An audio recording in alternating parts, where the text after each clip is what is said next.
believer in the Paracast, the gold standard of paranormal radio. And now, here's Gene Steinberg. With Gene and Chris on the Paracast, we're dissecting what happened on last week's episode with Geneva Hagen and with Richard Toronto, who lives in California. That's kind of interesting considering his name. I always thought of him as being Canadian. Really? I mean, that's a stupid conclusion to reach. But that was about it. I've obviously known him for a few years. But it's interesting to hear about Ray Palmer and the fact that he is probably one of the unsung heroes, not just in the UFO field, because he kept the subject alive with Fate magazine and his own publication, but also in science fiction, where he took amazing stories and totally changed the way they approach science fiction. So instead of being just something that was the province of a small number of fans, it became a mass market product. And you think the kind of science fiction that he promoted, as I said last week, came to be in movies such as Forbidden Planet in the 50s, Star Trek in the 60s, Star Wars in the 70s. But in the science fiction field, Ray Palmer is a pariah. Isn't that sad? It is sad. I think you're right. He is an unsung hero to some.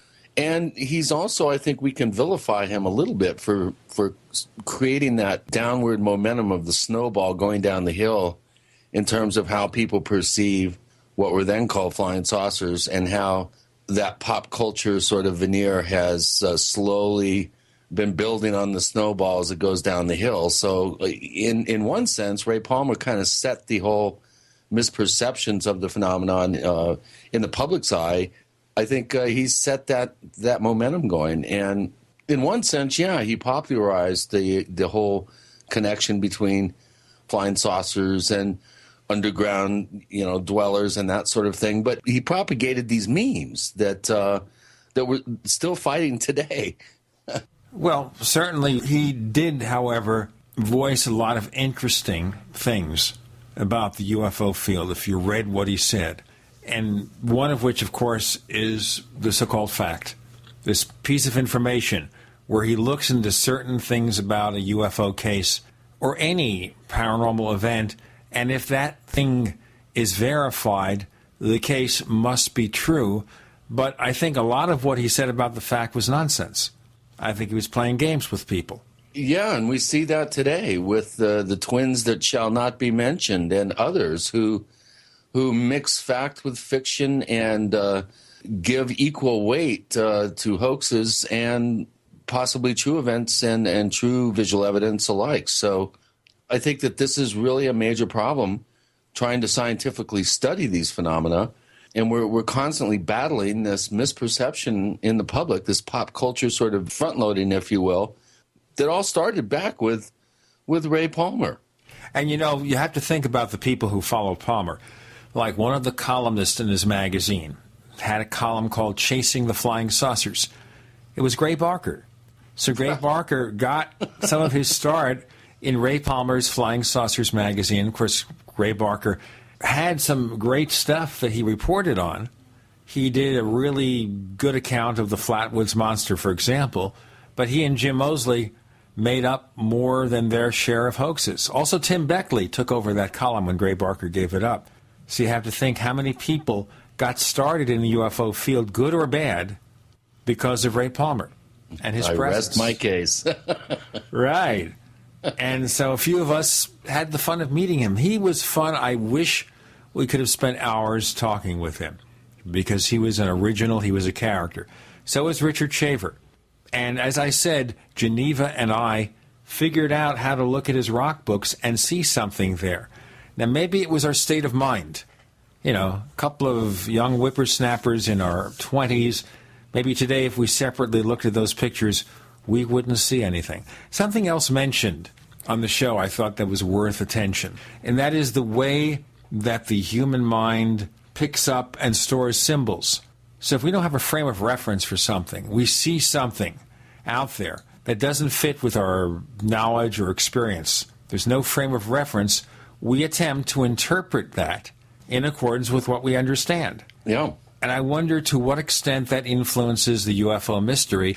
To what extent do we look at things so alien to us that we have no frame of reference, we can't understand it, so we make it into something that conforms to our culture, like spaceships, like gods from heaven, that sort of thing. Exactly. And it also brings to mind the book Contact and the movie, the sequence where Jodie Foster meets E.T. And E.T. says to her he's appearing in the form of her late father because she couldn't accept his true appearance. She couldn't accept it. Well, again, that illustrates my point. I think the human mind, when faced with the inexplicable, as you said, tends to revert back to familiar frames of reference. A good example of that would be when the first conquistadores stood on the rim of Grand Canyon. Their brains were so unable to visually, process the visual information that they thought the canyon was only a mile across and that the river was only 30 feet wide.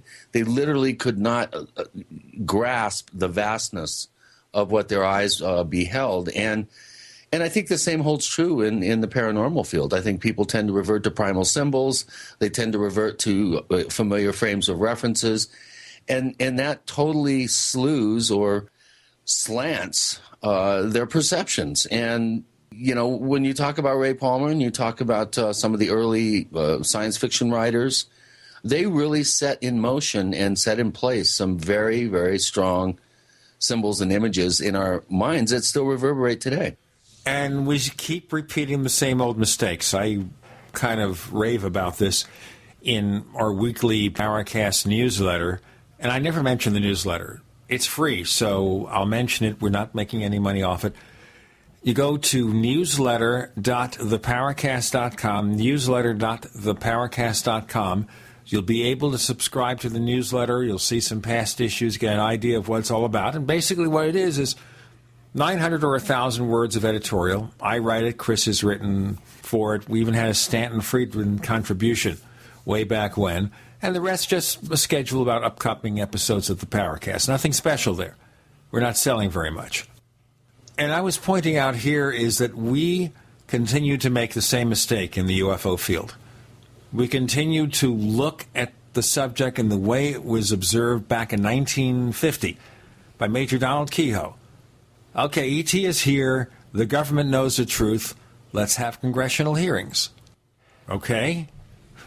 Where'd that familiar. Take us? Sure, how's that grab you? Where'd that take us? It took us nowhere. We haven't picked up or learned much of anything. And maybe one of the things we do here in the Paracast is to change the discussion, which is why we bring up stories about people like Ray Palmer and Richard Shaver. It's good to know where we came from to see how we can do better. Now, we've been mentioning a lot of the classic cases in the UFO field. There's always something about Roswell. Another really unusual case is the Cash-Landrum incident, which goes back to 1980. And maybe one or more of the witnesses suffered from radiation burns. It's a really fascinating case. There are possibilities there as to what the strange object or spaceship or whatever it was might have been. But we have two guests this week who've done a lot of research into it. One is Curt Collins. Now, Curt Collins is familiar to the people in the Paracast forums because he's known as Sentry. And quite often, Sentry posts very intriguing questions that we ask on the show. And the other is Chris Lambright, who very recently had written a book with our friend Ray Stanford. And Chris and Ray were on the show a few months back. If you want to get in touch with us, send us a tweet. You can reach us on Twitter as The Paracast. Once again, we are The Paracast on Twitter. So we have Chris Lambright, Curt Collins, joining Gene and Chris. And once again, you're in The Paracast.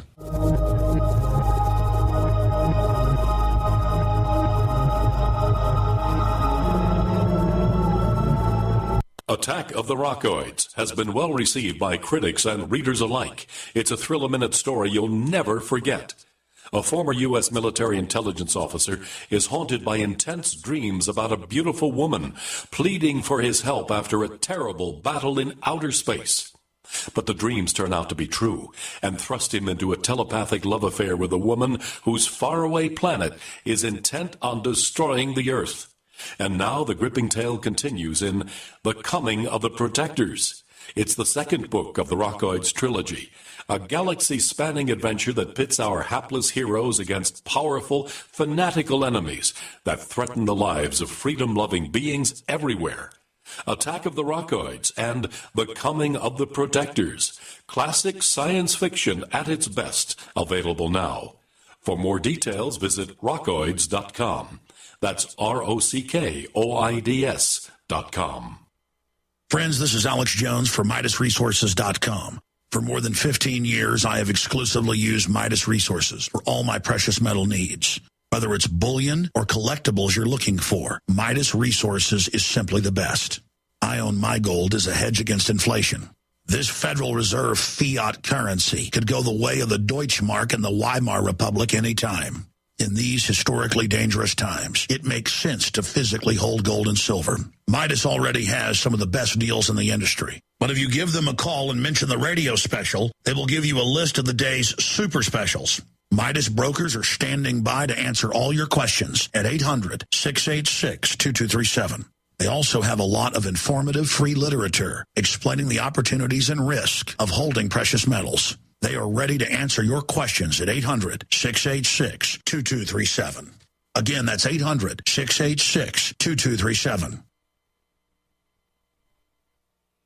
What does freedom mean to you? How about the freedom to take control of your own future? At eFoods Direct, we're again celebrating Food Freedom Month. In July, for every $329 you spend on our highly nutritious, great-tasting food, you will receive a $190 Patriot Pack free. For example, purchase a 6-month supply and get 3 Patriot Packs free. The Patriot Pack is a 24-day supply of eFoods quick-fix, easy-to-store food, plus stove, fuel, and cook pot, all in an easy-to-carry bucket. Patriot Packs are the ideal grab-and-go emergency kit for your car or to have by the back door. Perfect for your cabin or camping trip this summer, or even simply to add more food to your supply, free. Call 800-409-5633 or go to efoodsdirect.com/Alex and get your free Patriot Pack with purchase. Call 800-409-5633 or efoodsdirect.com/Alex. And remember, free shipping every day.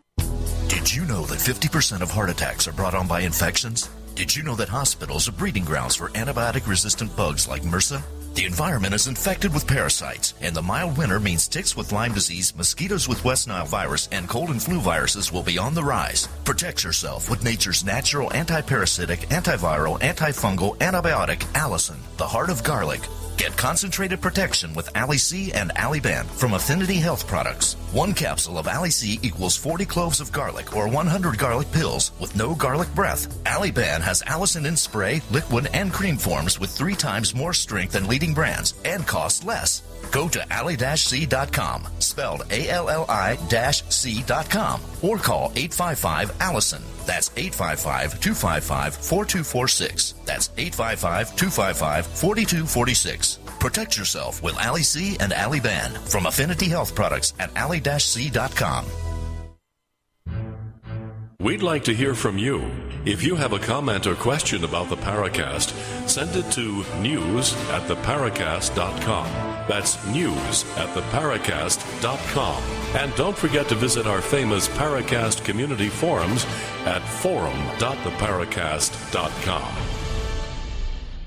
As I mentioned in the previous segment of the Paracast, we've covered a lot of the classic cases, but sometimes you think maybe we're spending too much time on, like Roswell, for example.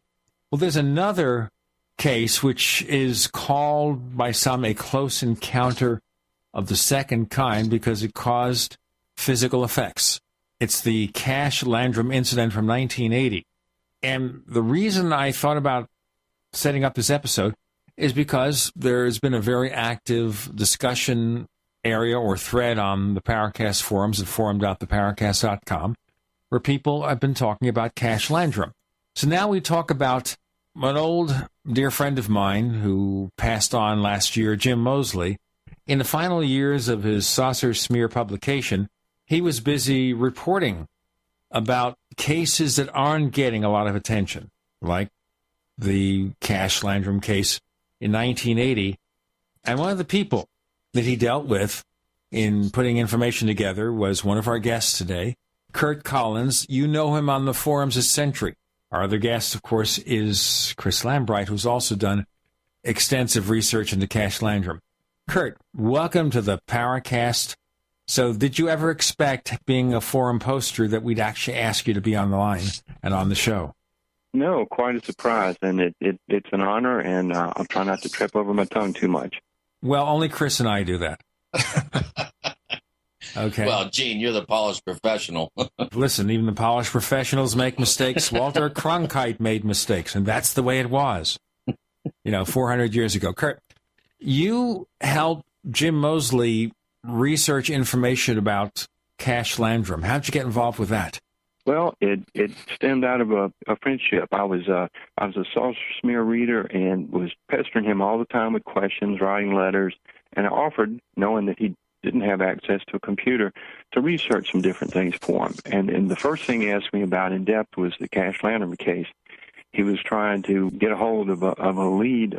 Tom Adams was a researcher that had mentioned he had found an anonymous witness reporting testimony of an anonymous witness. So it was very tough to track down information on that. But that's where it all started. And after being exposed to the history of the case, I just really became fascinated, or fair to say obsessed with it, and have been following it ever since. And it's been 2.5 years now. Obsessed in what way? There are a lot of elements to this case. It is the event itself is fascinating. The investigation of the case is very interesting, and this is one of the few cases ever, to get a little ahead of the story, there's been legal action. There was a lawsuit brought against the government in this case. So there's just, this case really has everything you could want in UFOs, with the exception of aliens.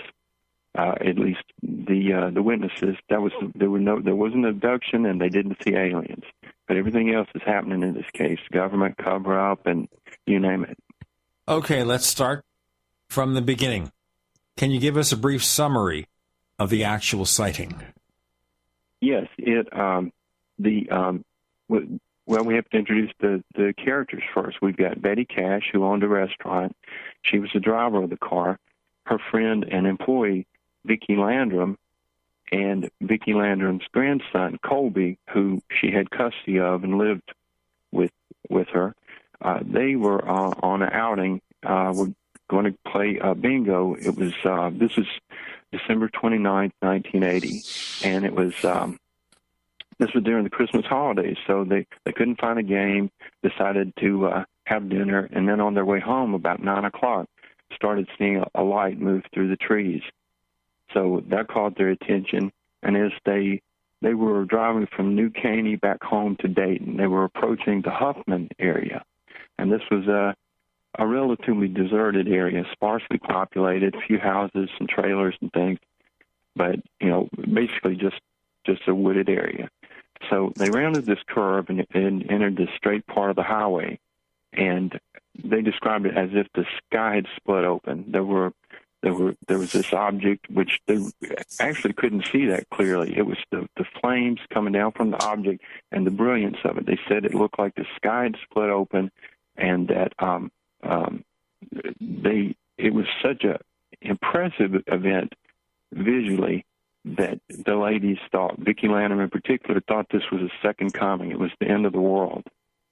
So this made a huge impression. So they were frightened. This car comes to a stop, and eventually, this is supposedly 130 feet away from them.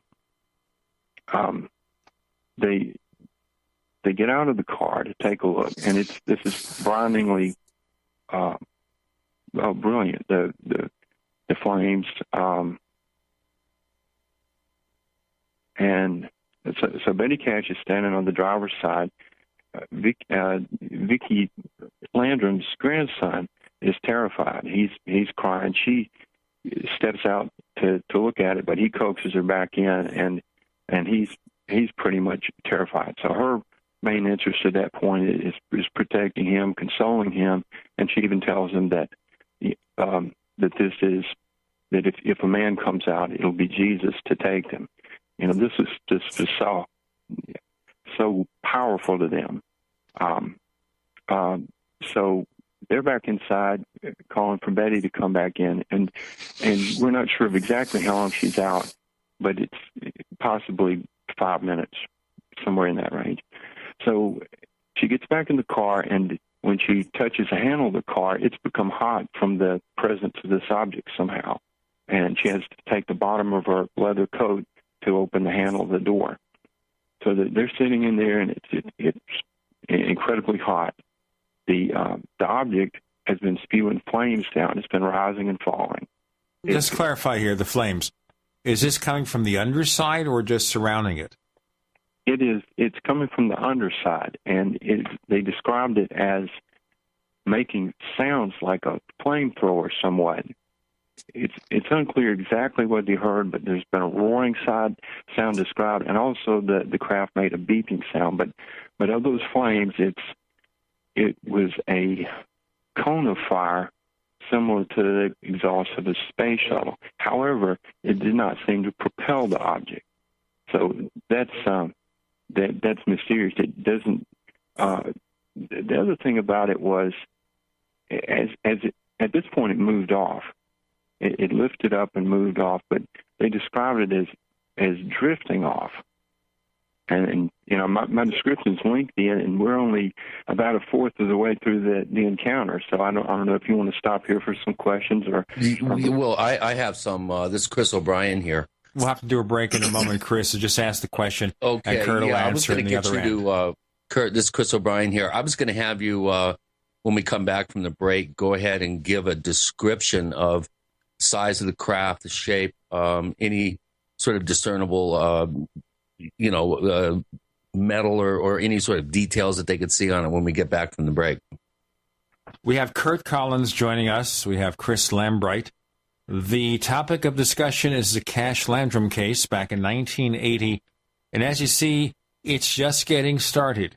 With Gene and Chris, you're in the Paracast.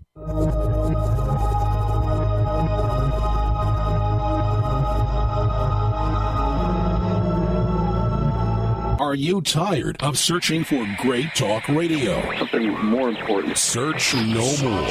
We are the GCN Radio Network. If you want to get your website online and you need reliable service, first-class service at the lowest possible price, there's only one place to go. Well, DreamHost has a special promotion with our show where they'll offer you unlimited disk space, unlimited bandwidth, one-click web apps such as WordPress, 24/7 support. You can save over $55. You want to know how? Go to dreamhost.com/radio, dreamhost.com/radio. Whether it's personal mail, whether it's business email, you want reliable, dependable delivery, freedom from spam, freedom from viruses. Well, Polaris Mail offers professional email hosting services for your personal or small business use. Each account uses 25 gigabytes of storage, an easy-to-use webmail interface, and full mobile sync. Sign up today for a 30-day free trial at polarismail.com, polarismail.com. Got a simple question for you. Can you sell? Yes? Okay. Can you sell the intangible? If yes, and you'd like to work 9 to 5, Monday through Friday, with no overtime, no weekends, if you're passionate about not closing sales, but about opening relationships, if you truly have a desire to serve global clients who need your advertising expertise, and you're local to the Twin Cities and Burnsville, are hardworking, self-driven, with experience in sales, marketing, or advertising, are personable, and a whiz on the phone, GCN wants to talk with you right now. GCN, the Genesis Communications Network, is one of the largest independent talk radio networks in the world, and we're hiring right now. We offer benefits and an excellent commission structure. Experience preferred, but we'll train the right person. Is that you? Submit your resume today to advertise@gcnlive.com. Again, that's advertise@gcnlive.com. Come work with the Genesis Communications Network, an equal opportunity employer. nutritious food is real body armor. It builds muscle, burns fat, improves digestion, and feeds the entire body the nutrients it needs. Did you know the U.S. government banned the hemp plant from growing in the United States and classified it as a Schedule I drug to hide it behind the marijuana plant? People have been confused about this plant for over 80 years, and many still don't know what hemp is. So now you know hemp is not marijuana, and marijuana is not hemp. They are different varieties of the same species. HempUSA.org wants the world to know these basic facts and to help people understand that hemp protein powder is the best kept health secret you need to know about. Remember, hemp protein powder contains 53% protein, is gluten-free, anti-inflammatory, non-GMO, and is loaded with nutrients. Call 888-910-4367, 888-910-4367, and see what our powder, seeds, and oil can do for you. Only at HempUSA.org. Springtime is sale time at Herbal Healer Academy. Current customers know this is the time to save big and stock up at herbalhealer.com. New customers, welcome to the web's best place to save on vitamins, minerals, and more. Right now, Herbal Healer's spring specials include our 500 parts per million colloidal silver, all sizes on sale. CoQ10 with Hawthorne, Colon Enhancer, Sea Cucumber, Super Fem and Super Male Plex, plus glucosamine chondroitin, our best-selling liquid CalMag Vitamin V, and our colloidal minerals, all on sale for spring at herbalhealer.com. And Herbal Healer also offers certificate correspondence courses in natural medicine. Enjoy same-day shipping and free online newsletter. Log on to our nation's leader in supplying quality natural medicine and education since 1988. Herbal Healer Academy at herbalhealer.com.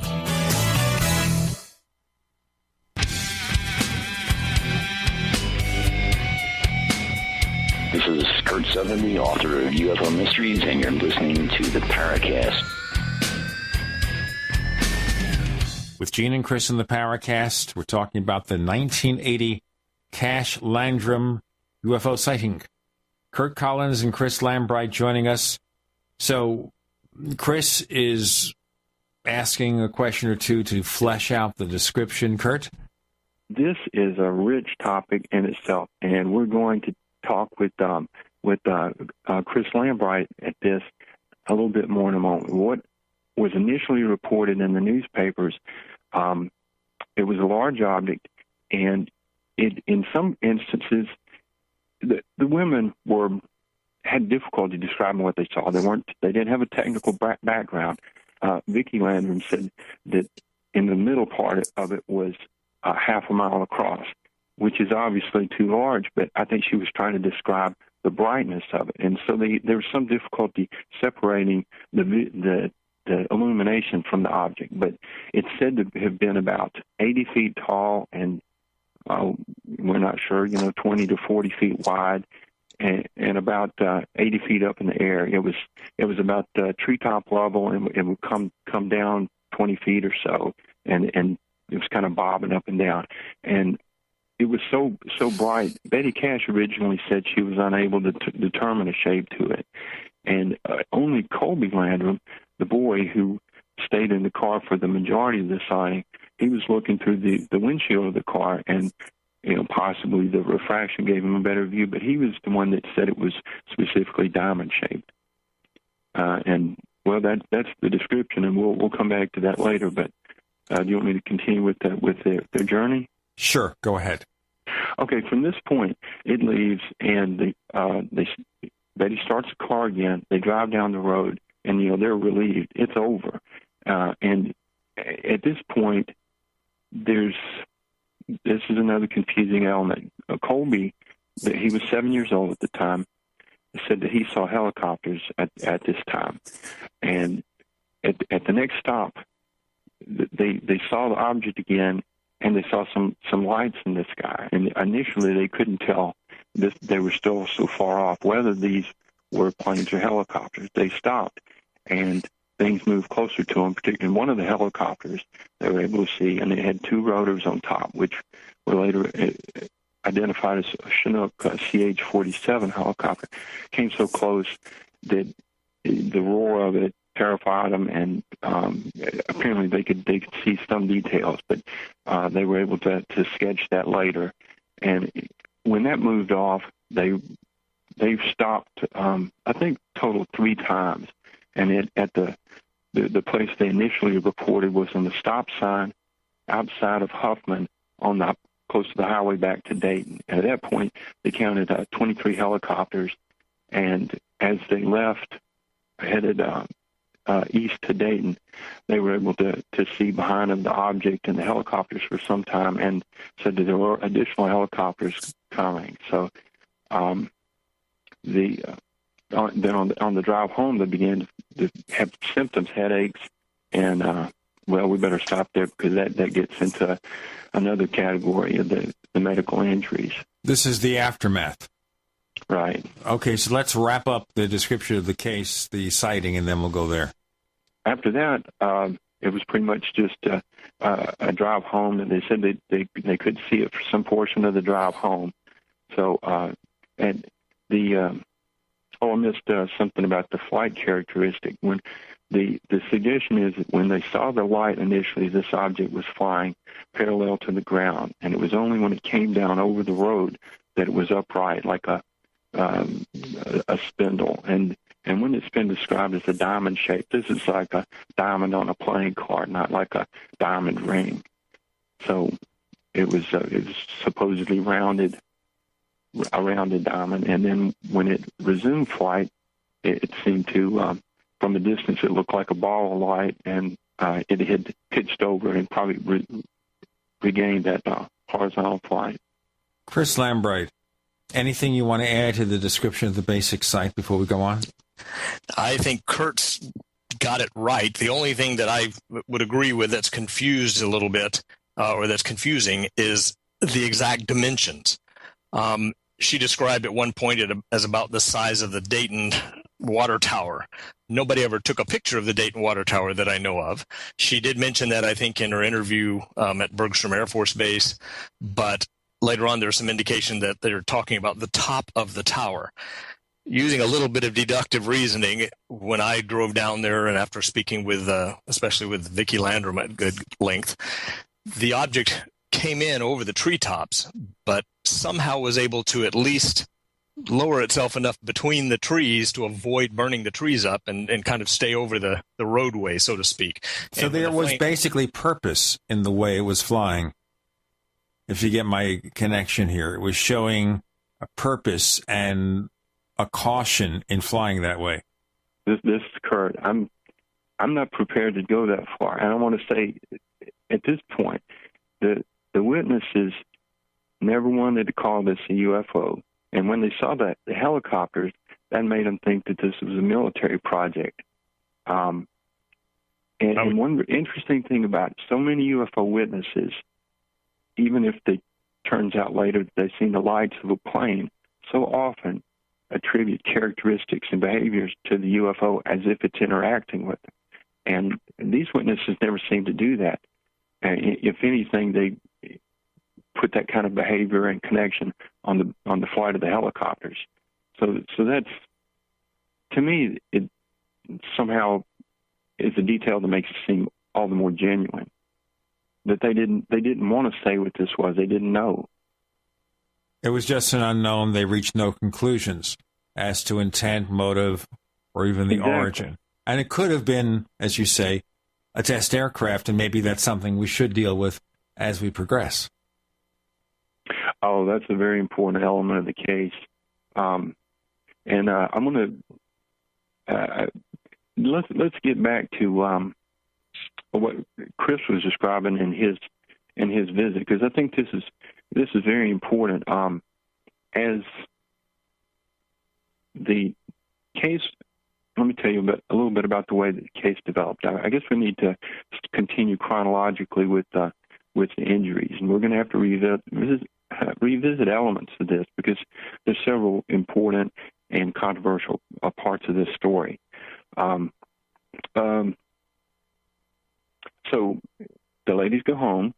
Betty Cash drops them off. Usually she would have visited, but instead they're feeling sick. So Vicki and Colby go in, and as the night progresses, Colby throws up and has a bout of diarrhea, and it's reported that their skin was red as if they'd been out on the beach, bright red sunburn.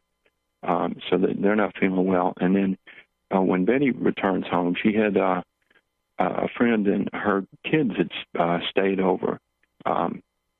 She meets them and talks about how bad she's feeling, and goes to bed, and she has these knot-like boils appear on her skin, and she has this horrible headache and these other flu-like symptoms, and this becomes so bad over the next few days she has to be hospitalized. And she said that when she was admitted to the hospital, they asked her if she was a burn patient, and she had no idea that radiation could cause burns, so she told them no. And the other part of this stage, on the drive home, the thing was so strange. For whatever reason, they thought people wouldn't believe them, so they agreed not to tell anyone. So the cause was a mystery. She didn't tell her doctor for some time, and it was she improved somewhat over the next couple of weeks. They did tests on her. She goes home for a few days and has to come back. And at this point, the doctors are perplexed. The Colby Landrum is there when Vicki Landrum is visiting, and the doctor is, expressing his frustration. And he says, "Well, I know what caused it. It was the UFO." And so that opens up a whole new discussion. And we'll have another new discussion coming right up, because we got to take this break. We have Chris Lambright and Curt Collins with Gene and Chris in the Paracast. The GCN Radio Network, providing the world with hard-hitting talk radio. GCN. Great talk radio starts here. Is there a secret UFO agenda? Do strange creatures from the darkest corners of the mind roam the earth? Is there evidence for mind control, time travel, or devious government conspiracies? Find out the inside scoop on the latest conspiracies, paranormal activity, and thwarting phenomena when you subscribe to Tim Beckley's Conspiracy Journal. It's jam-packed with stories, special book and DVD promotions, and the best news, it's absolutely free, sent right to your mailbox. Plus, a bonus free email newsletter sent out every Friday. Simply send an email with your name and address to Mr. UFO at webtv.net. That's Mr. UFO at webtv.net. Find out what they don't want you to know. Stop wasting countless hours scouring the web for survival gear when you can visit GearUpCenter.com. We specialize in the latest, most innovative products you can't find anywhere else. Products like the Crowell multi-tool, aquaponics systems, and our fully loaded bug-out survival trailer. Tim Rawson here. I created Gear Up Center to bring you the latest quality-tested survival gear at the best price. Be sure to catch me again next season on National Geographic's Doomsday Prepper, where I'll be demonstrating my new Excalibur shotgun adapter system. Get the gear your life can depend on at GearUpCenter.com. And remember, prepare for the worst and hope for the best. Ceramic body armor is rated to stop 6 hits. But what about the 7th? Unlike ceramic or Kevlar, Infidel body armor is proven to take hit after hit, and it just won't quit. Reasonably priced and designed for the smart civilian prepper, Infidel stops hundreds of hits from small arms to high-powered rifles. That means safety and peace of mind. Buy yours at InfidelBodyArmor.com. Spelled INFIDEL bodyarmor.com. Infidel body armor just won't quit. We all know that Berkey Water Purification Systems are the most trusted name in water filtration. As an authorized Berkey dealer for over 6 years and serving thousands of satisfied customers, the Berkey Guy offers amazing specials for Berkey Water Filtration Systems. The Berkey Light Systems include a set of self-sterilizing and recleanable black purification elements that purify water by removing chlorine, pathogenic bacteria, cysts, and parasites to non-detectable levels and remove harmful chemicals such as herbicides and pesticides. Order the Berkey Light Systems system today, complete with 2 black Berkey elements for only $231. And the Berkey Guy will ship your order free of charge. With the purchase of a Berkey Light, the Berkey Guy is also offering a set of fluoride and arsenic filters for only $39.99. That's over 30% off the retail price. Call the Berkey Guy at 1-877-886-3653. That's 1-877-886-3653. Or order online at GoBerkey.com. That's GoBerkey.com today. A little over a year ago, I began to do a lot of research into why, even if I had a pretty good-sized meal, that I was still starving. And my research led me to a well-known fact that most of the soils that we grow our crops on here in the United States and across the industrialized world are almost completely depleted of almost all of the key minerals and trace elements that our bodies need to rebuild themselves, fight off cancer, and be healthy. I then searched out the best vitamin and mineral company out there and discovered Youngevity. The Youngevity products are designed to give you the real nutrition you need, and once you've got that, you don't have to eat as much to be satisfied. I've lost 37 pounds in 2 months, simply getting the vitamins and minerals I need. Check it out for yourself. It's incredible. Go to InfoWarsTeam.com today and order your first canister of Beyond Tangy Tangerine Complete Multivitamin Mineral Complex Dietary Supplement. That's InfoWarsTeam.com. Hi, this is Don Ecker, and you are tuned into the Paracast. Let me tell you what, you're going to hear stuff here that you probably won't hear anywhere else. Hear that, George Snorri? So with Curt Collins and Chris Lambright, we're fleshing out the details of the 1980 Cash-Landrum UFO encounter, where we have a witness who may have received radiation burns, was it, Curt? The symptoms, when Betty Cash re-entered the hospital, she had hair loss. So she had what appeared to be burns, loss of hair, vomiting, diarrhea. These closely resembled radiation exposure symptoms. They were at a loss. There were some tests, some of which were, the blood test was normal. This is an extremely controversial area of the case because the medical records have not been released because, there's several reasons. One reason cited was when they did make their legal case, they wanted to protect this as evidence in the legal trial. The other was cited was the privacy of the witnesses. And, I'm trying to run it too far ahead here, but so she's treated. She eventually gets out, and they're at a loss to what to do. She's mounted these enormous medical bills, and they're trying to get help and get answers as to what they've seen, what caused it, and if who might be responsible. There's several calls made. Vicki Landrum calls Robert Gribble of the National UFO Reporting Center. She had talked to her, the sheriff of Dayton, and he found the number, and probably out of desperation more than anything else, she calls the number, reports it, and he in turn turns it into APRO, and that's the first contact with the UFO community. Now, APRO is the Aerial Phenomena Research Organization. It was an Arizona-based UFO group headed by Jim and Coral Lorenzen. I just want to give that background as we continue. Curt? From there, the case takes one of its many strange turns. The information is intercepted by Bill English, who is a UFO investigator of some controversy himself.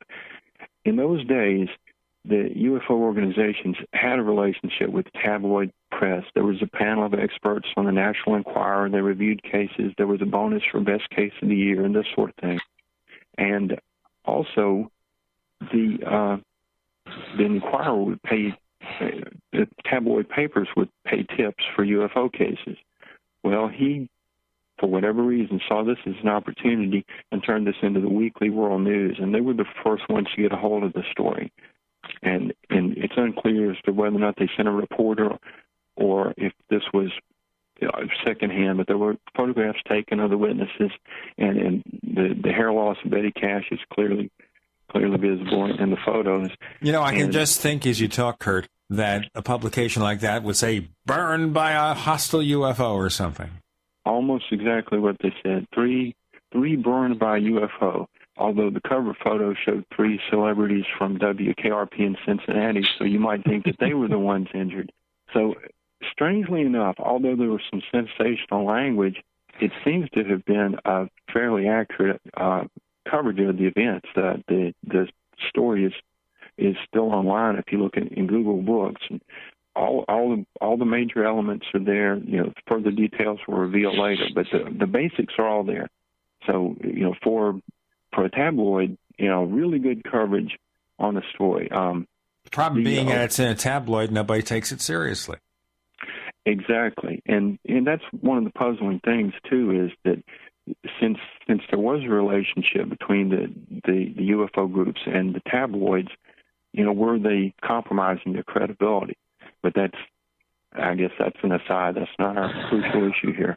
We could do a whole show on that one.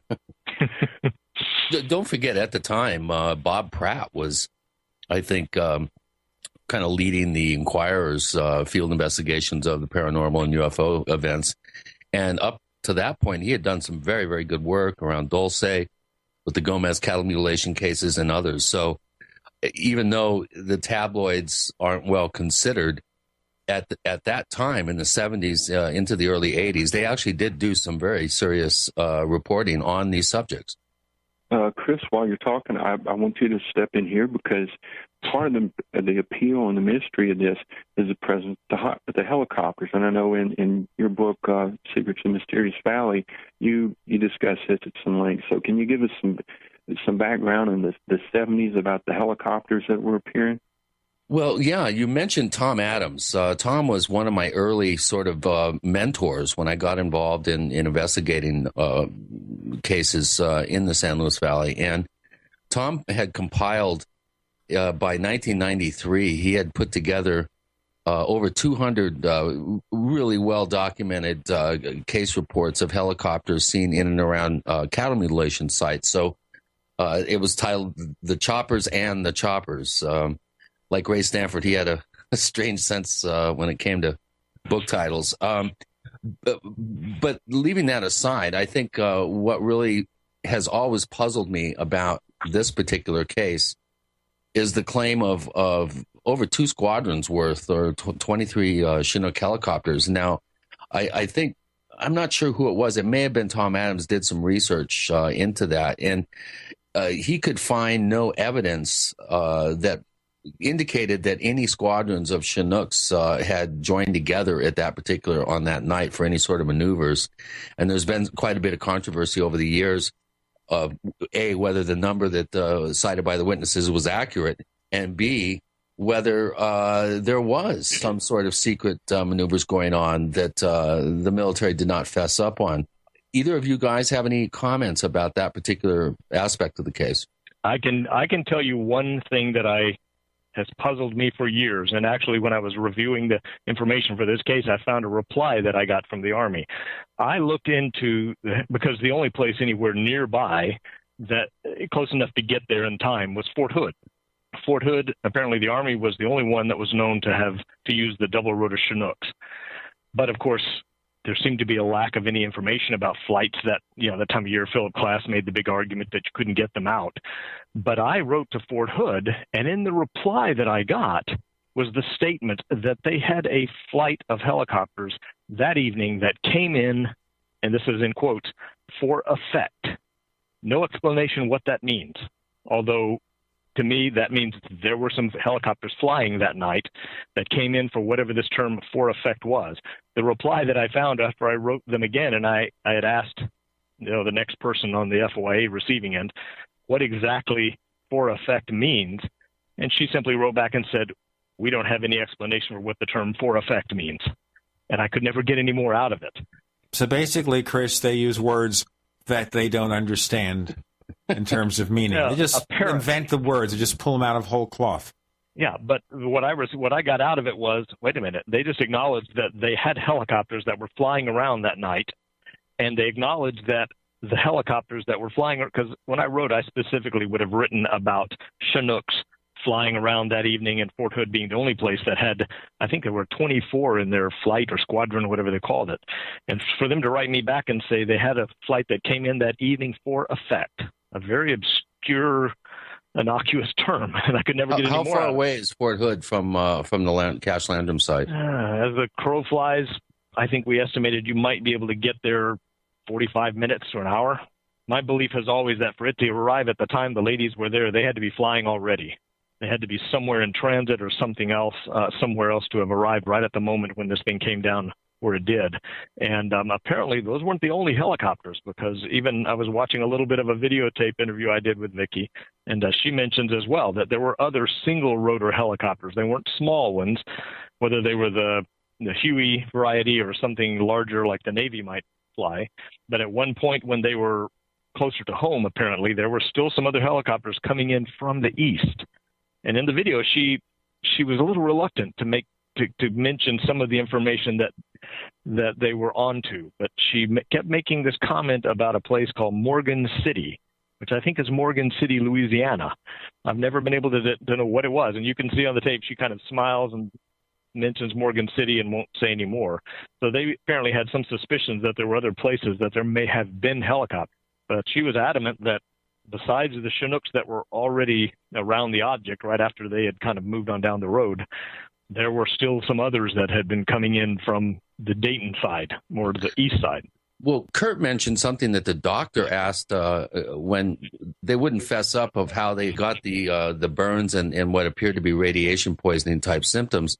He mentioned, this must have been the UFO. Now, you never really went into more detail about why he said that. As a kind of a second question here, I'm wondering, how many additional witnesses do we have that were not involved in with the three primary witnesses? And we'll have that answer in our next segment. We have Chris Lambright and Curt Collins. With Gene and Chris, you're in the Paracast.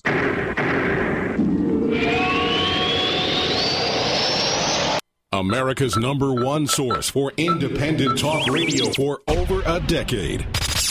We are the GCN Radio Network.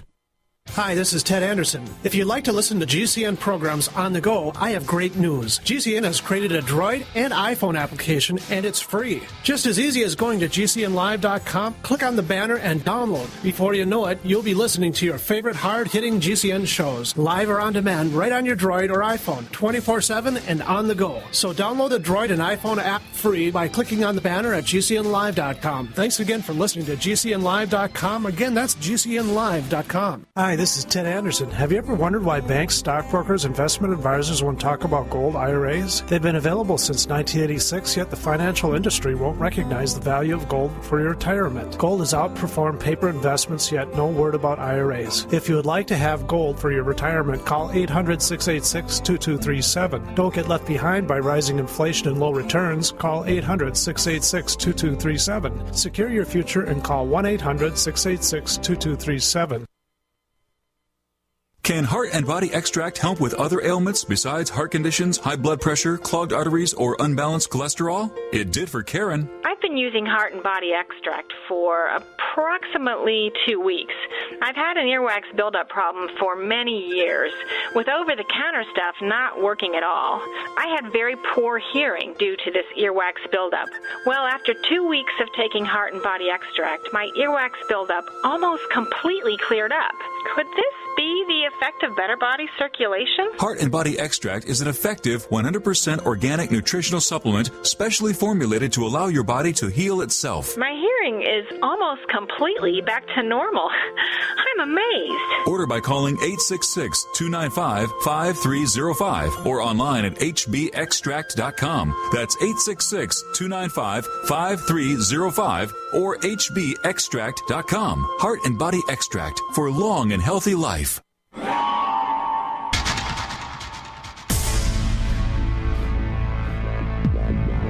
Welcome back to the Paracast, the gold standard of paranormal radio.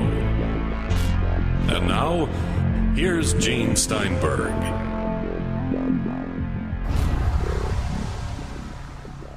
The subject of discussion, the Cash-Landrum case in Texas in December of 1980. And 2 questions on the table from Chris O'Brien of our guests, Chris Lambright and Curt Collins. Number 1, of course, other witnesses other than the basic 3. And 2, a strange comment from the examining doctor.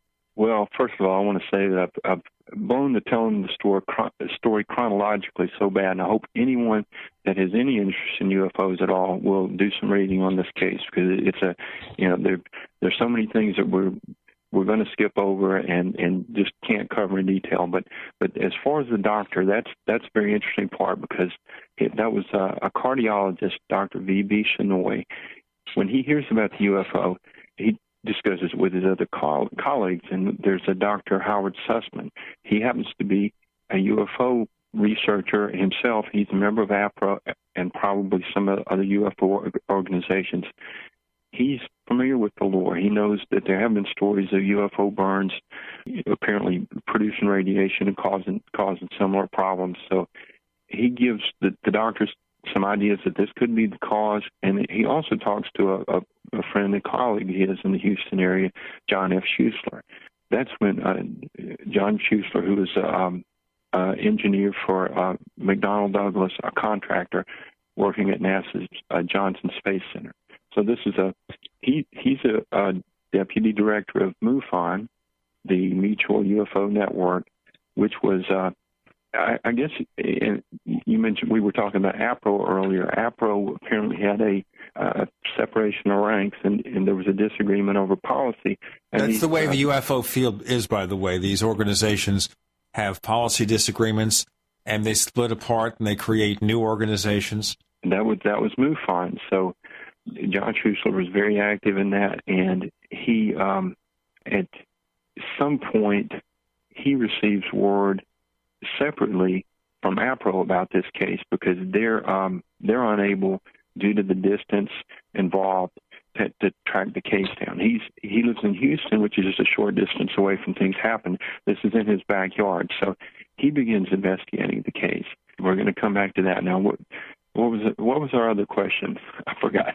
It was about the other witnesses. Well, additional witnesses. Did Gribble get any reports at the National UFO Center, MUFON, APRO? Anybody else see this? Because a sighting of this magnitude, such a low-level sighting of such a large object shooting out flames, accompanied by possibly several squadrons of helicopters, you would think that you would generate more than just the primary witness reports. That's right.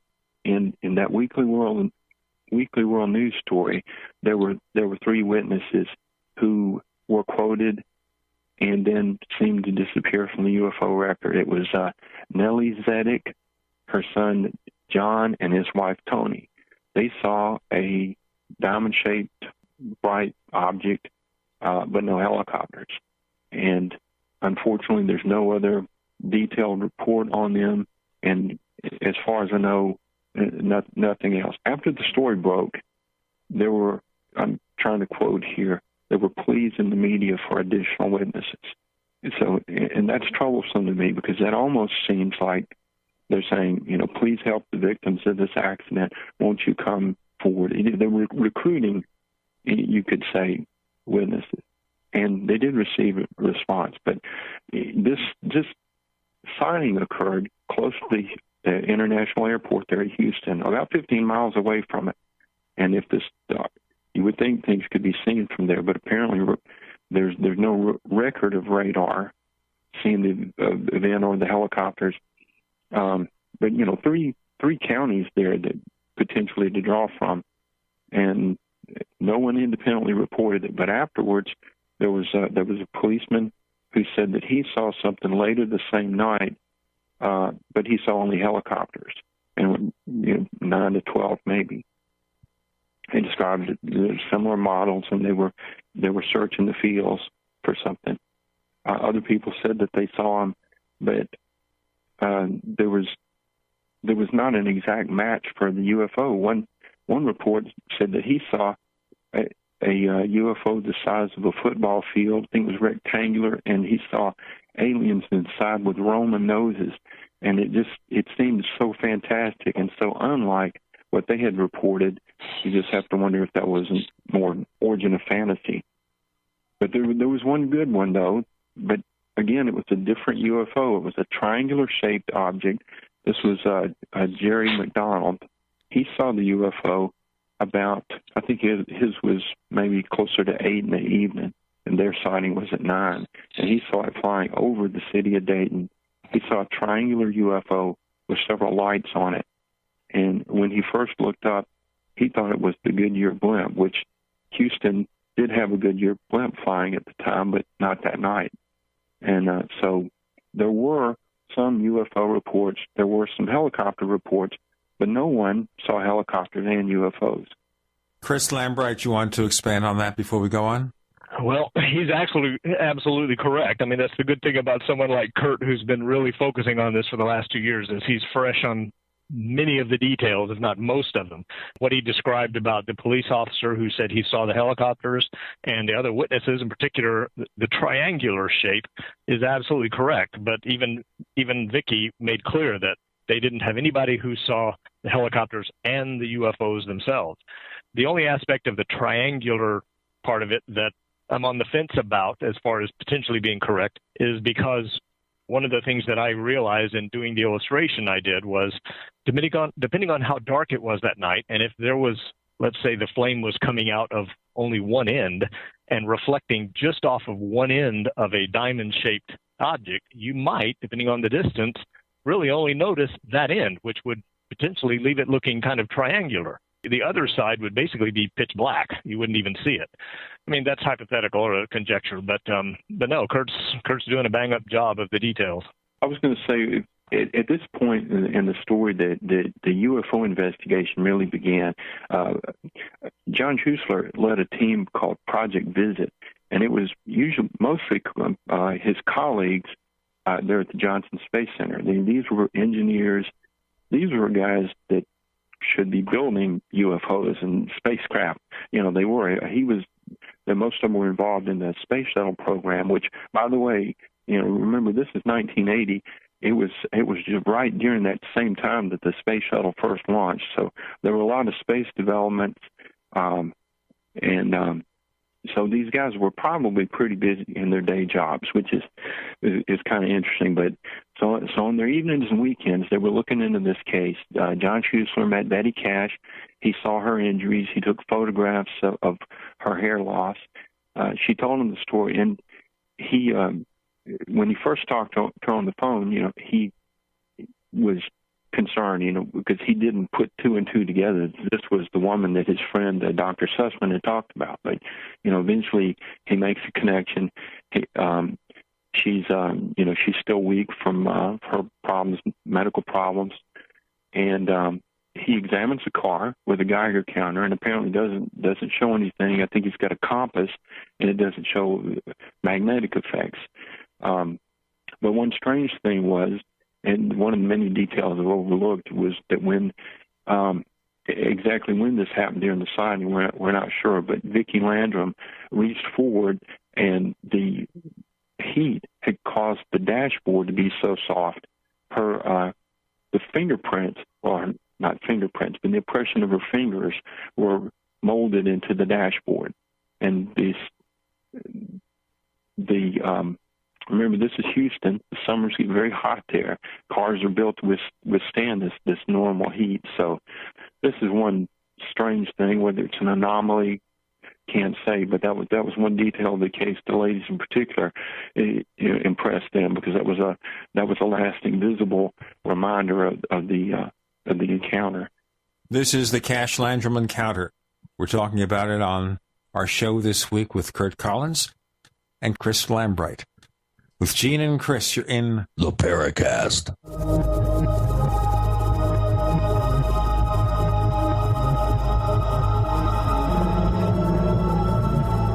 Attack of the Rockoids has been well received by critics and readers alike. It's a thrill-a-minute story you'll never forget. A former U.S. military intelligence officer is haunted by intense dreams about a beautiful woman pleading for his help after a terrible battle in outer space. But the dreams turn out to be true and thrust him into a telepathic love affair with a woman whose faraway planet is intent on destroying the Earth. And now the gripping tale continues in The Coming of the Protectors. It's the second book of the Rockoids trilogy, a galaxy-spanning adventure that pits our hapless heroes against powerful, fanatical enemies that threaten the lives of freedom-loving beings everywhere.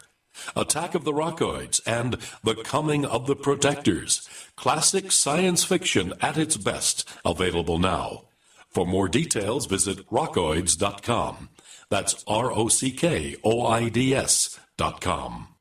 Gold. If you listen to the radio, watch TV, or surf the net, you're hearing about gold. Eventually you will ask yourself, is gold right for me? The answer might surprise you. We protect ourselves and our families from many things. Do you have medical insurance? Is your home insured? Do you carry life insurance? How about financial insurance? If you own gold, then the answer is yes. If you don't own gold, the question is, why don't you have financial insurance? We put our faith in things we trust. Do you trust the dollar? Do you trust the economy? Do you trust the government? Gold has always been something you can trust. For thousands of years, people have put their faith in gold. Where will you put your faith? Now is the time to protect yourself and your family. Call Midas Resources today at 1-800-686-2237, extension 242. 1-800-686-2237, extension 242.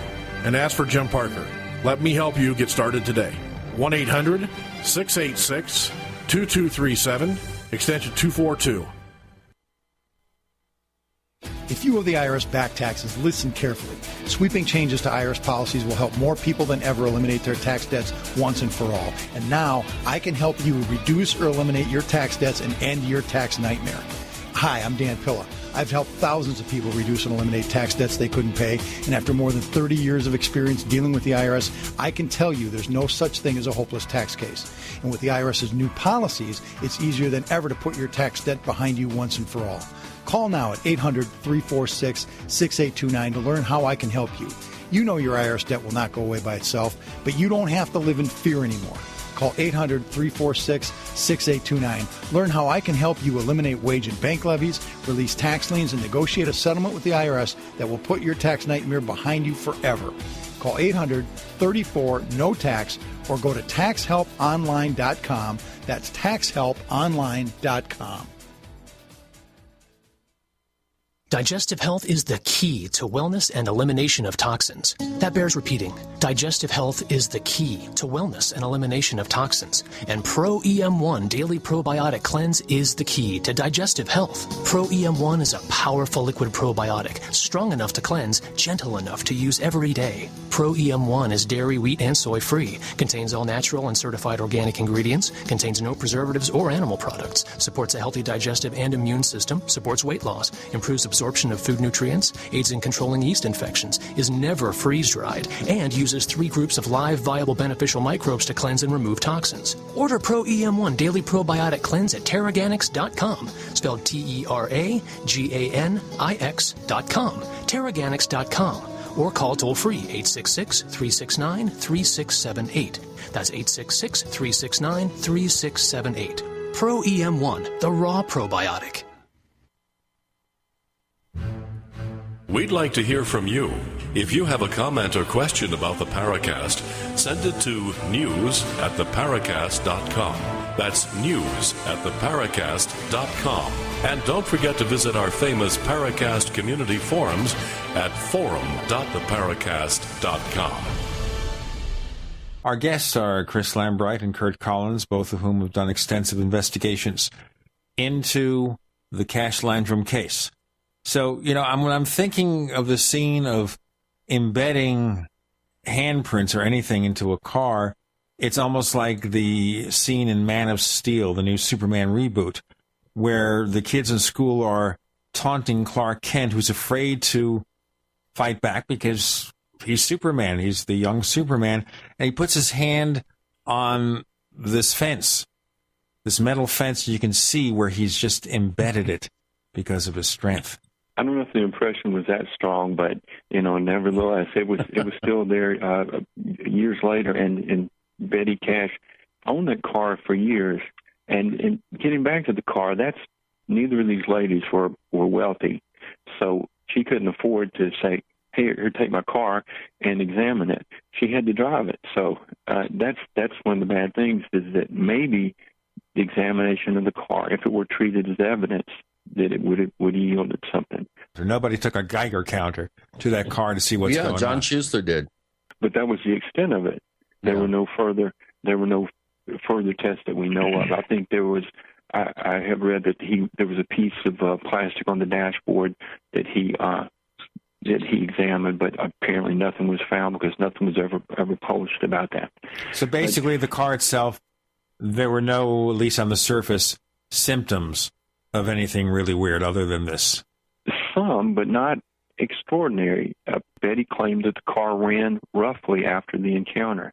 Another effect is, and then this is one of the things that we don't know if this is from bad reporting or just how this happened, but as the initial report was written, they said that Betty turned the ignition off of the car. Well, I don't know if she actually said that or if that was assumed, and that was written that way. And when she talked to another UFO investigator, Alan Hendry, who was at the Center for UFO Studies, she specifically said that she had not turned the car off and that it had stalled when the UFO was present.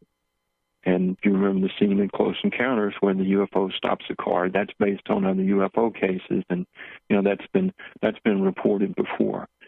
Another element that has always puzzled me was brought out by the television show Sightings, I believe, or Unsolved Mysteries years ago when they covered this particular case. That, about 100-foot stretch of road was fairly shortly thereafter repaved, correct? It was torn up and repaved. Was that a detail I'm remembering correctly? Chris spoke directly with Vicki Landrum about this, and I'd like for him to describe what she told him. Great. Yes, in fact, it's kind of back in my memory because I was watching a little of her videotape talking about this last night, that apparently shortly thereafter that she got some calls from people who lived in that area, and to kind of refresh the whole story. At the time, this was a narrow little blacktop road. I mean, nothing fancy, just a little, you could barely get two cars to go past on this perfectly straight stretch of road between very, very tall pine trees. And she's reiterated there were a couple of trailers maybe, up and down that stretch, nothing right there, but basically there were no houses or anything. It was a fairly deserted stretch. And shortly after the incident, she's got calls from people who said they're tearing up the road. And she said someone came out, and I think she said it was within a week or a matter of days, came out, chopped up that section of the road, hauled it off in covered trucks, and laid re-poured the asphalt. She then said, apparently, that bit of asphalt turned mushy, I think was the term she used, and they came back, cut it up again, and redid it. And I believe it was at this time that she says they laid about 100-foot stretch of concrete, because she said for a while you could tell, you drive down the road and all of a sudden it turned white for that stretch right where this event occurred, according to her. And she said there were for years she could go right by there and know exactly where the event occurred. Then ultimately, at about the time that there was a small store that started up, so that was kind of a landmark that she used to kind of remember about where the event occurred.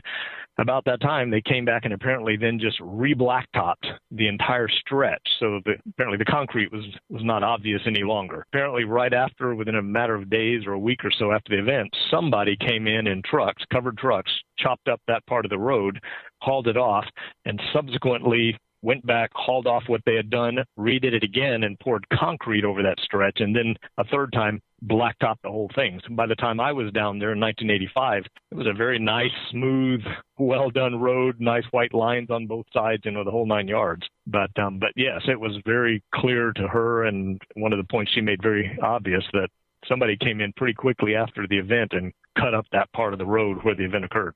Chris, were you able to get any information about highway department projects as to why they might have done this thing, some kind of official explanation? I wasn't, but it's funny you mentioned that. I had a young man who was a friend at the time who, right in this time period of 85, when I was interested in this, and for some reason, just on his own, one day he told me he had started calling around to see if he could find out who had done this. Apparently there were no real records on who did it, but he told me he talked to somebody who used the word boron. I don't know whether that's a normal something that's mixed in with highway or concrete or whatnot, but that there was some boron in a part of the road that was put there. And I'll mention this, even though I do want to qualify it by saying this is, I guess you would say, hearsay, something that I even had stumbled across on, I don't know if it was UFO Updates or one of the above top secret sites, where someone had written in his own, he said, I just want to give you my own testimony.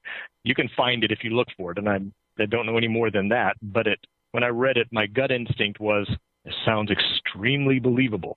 A gentleman who said he and a friend of his were driving down that road one night, and it wasn't until later on when he read about the incident of the women's experience that it dawned on him that this would have been about that time. He was driving down that stretch of road one night, and suddenly the whole road was blocked with sawhorses both ways. He said at first they thought it would have been an accident, but it was unusual on that road to block both directions.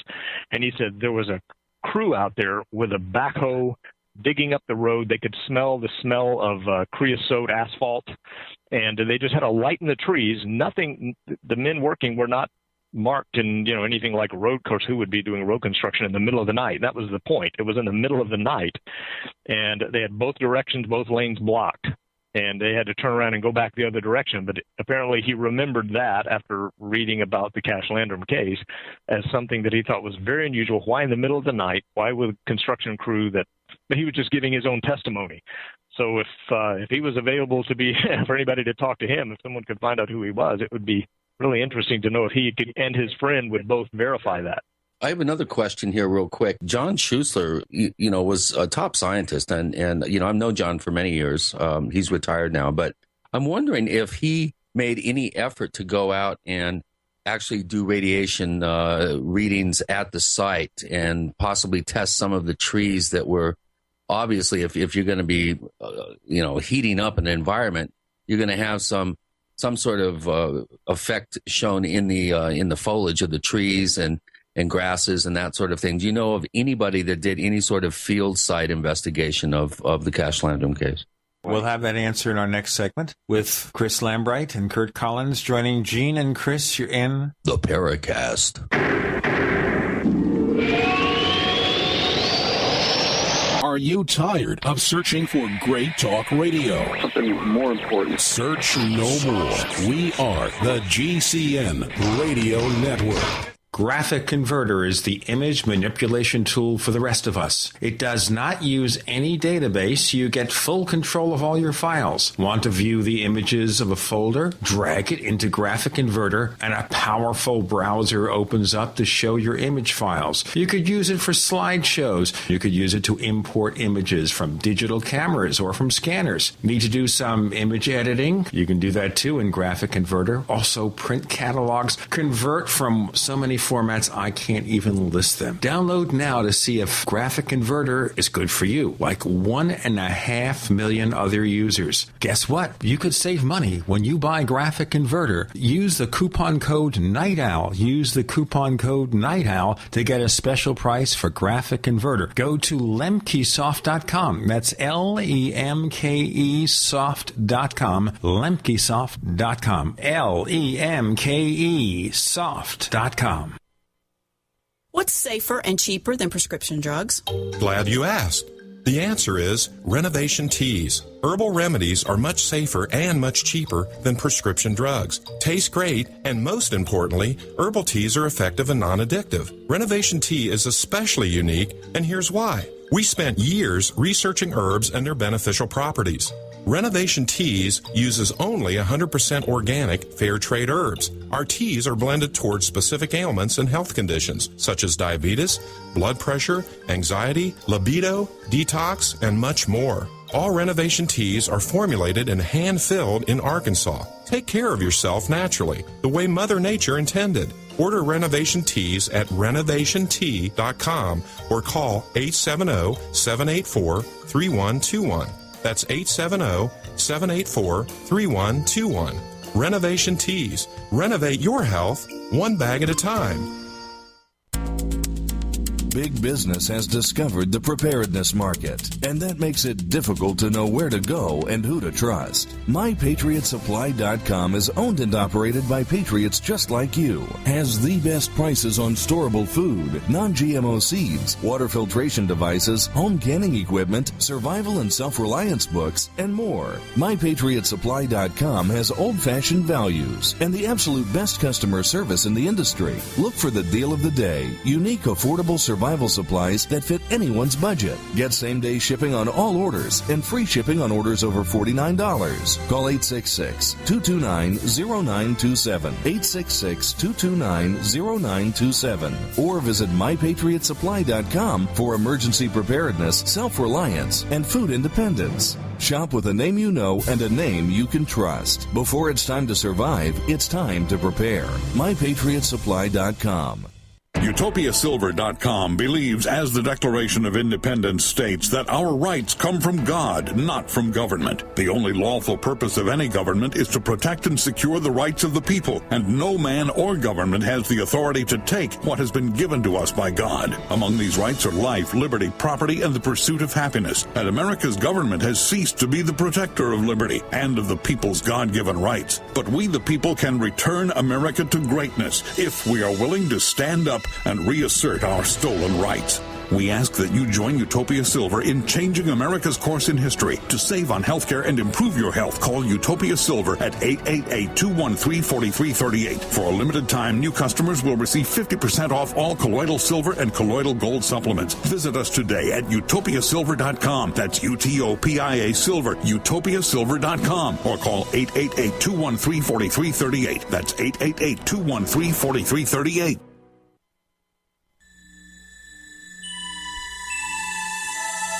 This is Jacques Vallée. You're listening to the Paracast, the gold standard of paranormal radio.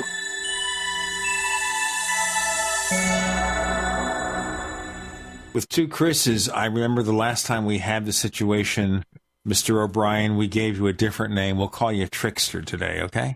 Is that okay? I think we called me KK last time. Right, KK. My true Kim Keegan Barnes is the name I was born with, so you can call me KK. The Trickster KK. thing will drive the forum posters nuts. I don't think they'll be able to handle it. Okay, we have KK with Chris Lambright and Curt Collins, and KK had asked a question just before our break, which we'll hear the answer to right now. Well, we need to acknowledge the work that John Schuessler did in this case. Now, initially, he's investigating this with a team of his project visits, his squad, and these are all highly trained people. So they're interviewing the witnesses. They take Vicki Landrum to the scene, and they determined they found the location, measured the distance, and it took a Geiger counter, which apparently didn't find anything. So there was some initial testing of the scene. There are photographs. There are no close-up photographs of the road that I've been able to find, but there's a road sign, and then a team member, Alan Holt, is in the distance to indicate the position from the car to where the UFO was spotted. And they're the ones that helped get the word out to the media, to get some coverage, to try to get some help for the attention for the witnesses and some help for them. And the helicopter and the UFO witnesses came forward as a result of this.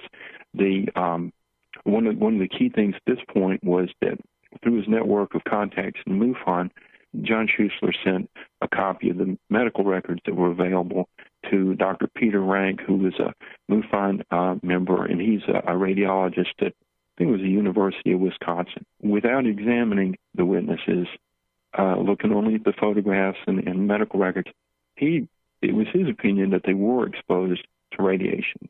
The available information from the doctors at Parkway Hospital listed the symptoms, and they couldn't say, okay, well, this is from, I'm just making something up, leukemia. There wasn't just one medical condition that caused it.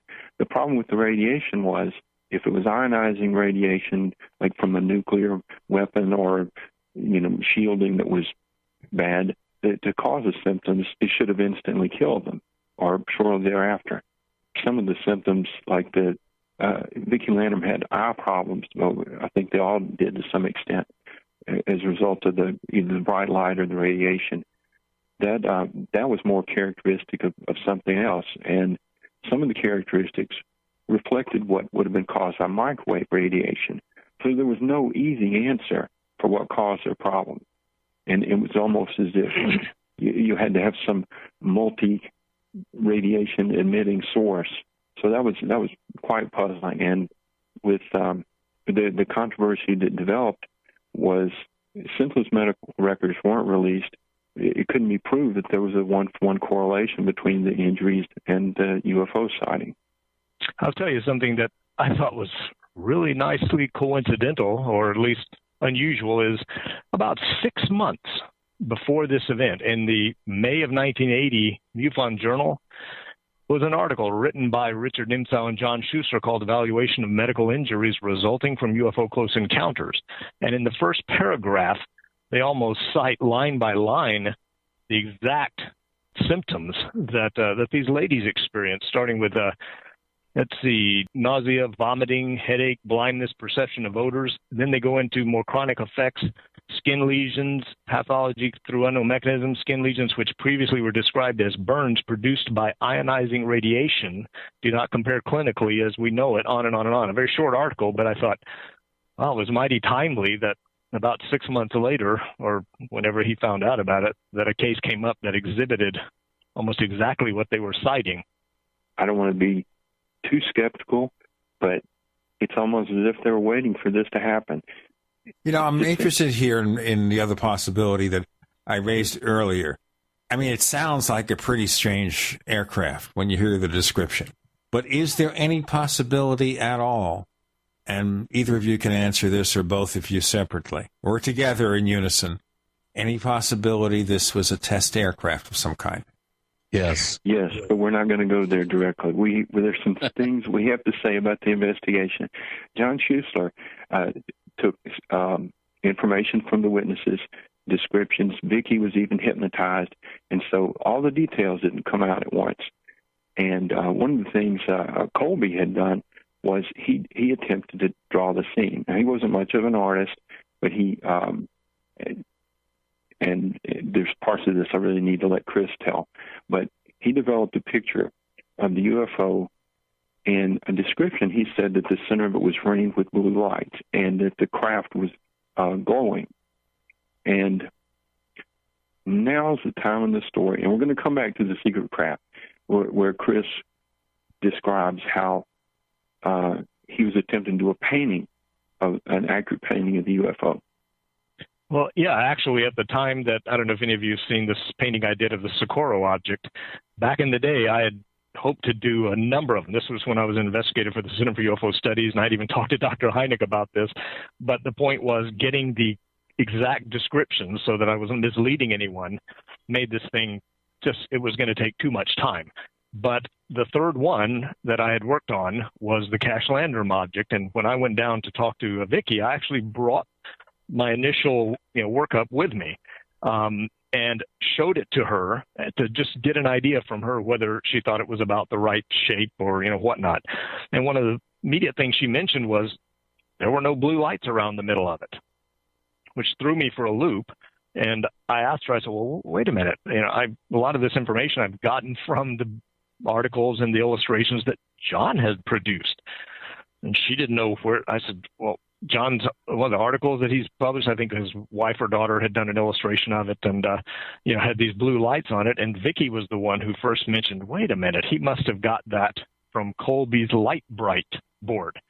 And interestingly enough, I sent Curt some information the other day, some excerpts from one of the conversations that Vicki had in which she described how all of this was worked out. And Colby had apparently been traumatized and had started going through those old Big Chief drawing pads, just drawing and drawing and drawing. And even Betty, I think, had mentioned that Vicki was spending a lot of money buying those notepads, and ultimately they just bought a little electronic Lambright board. And somewhere along the way, it was apparently Colby who had just been putting in the little lights, making his own child's little illustration.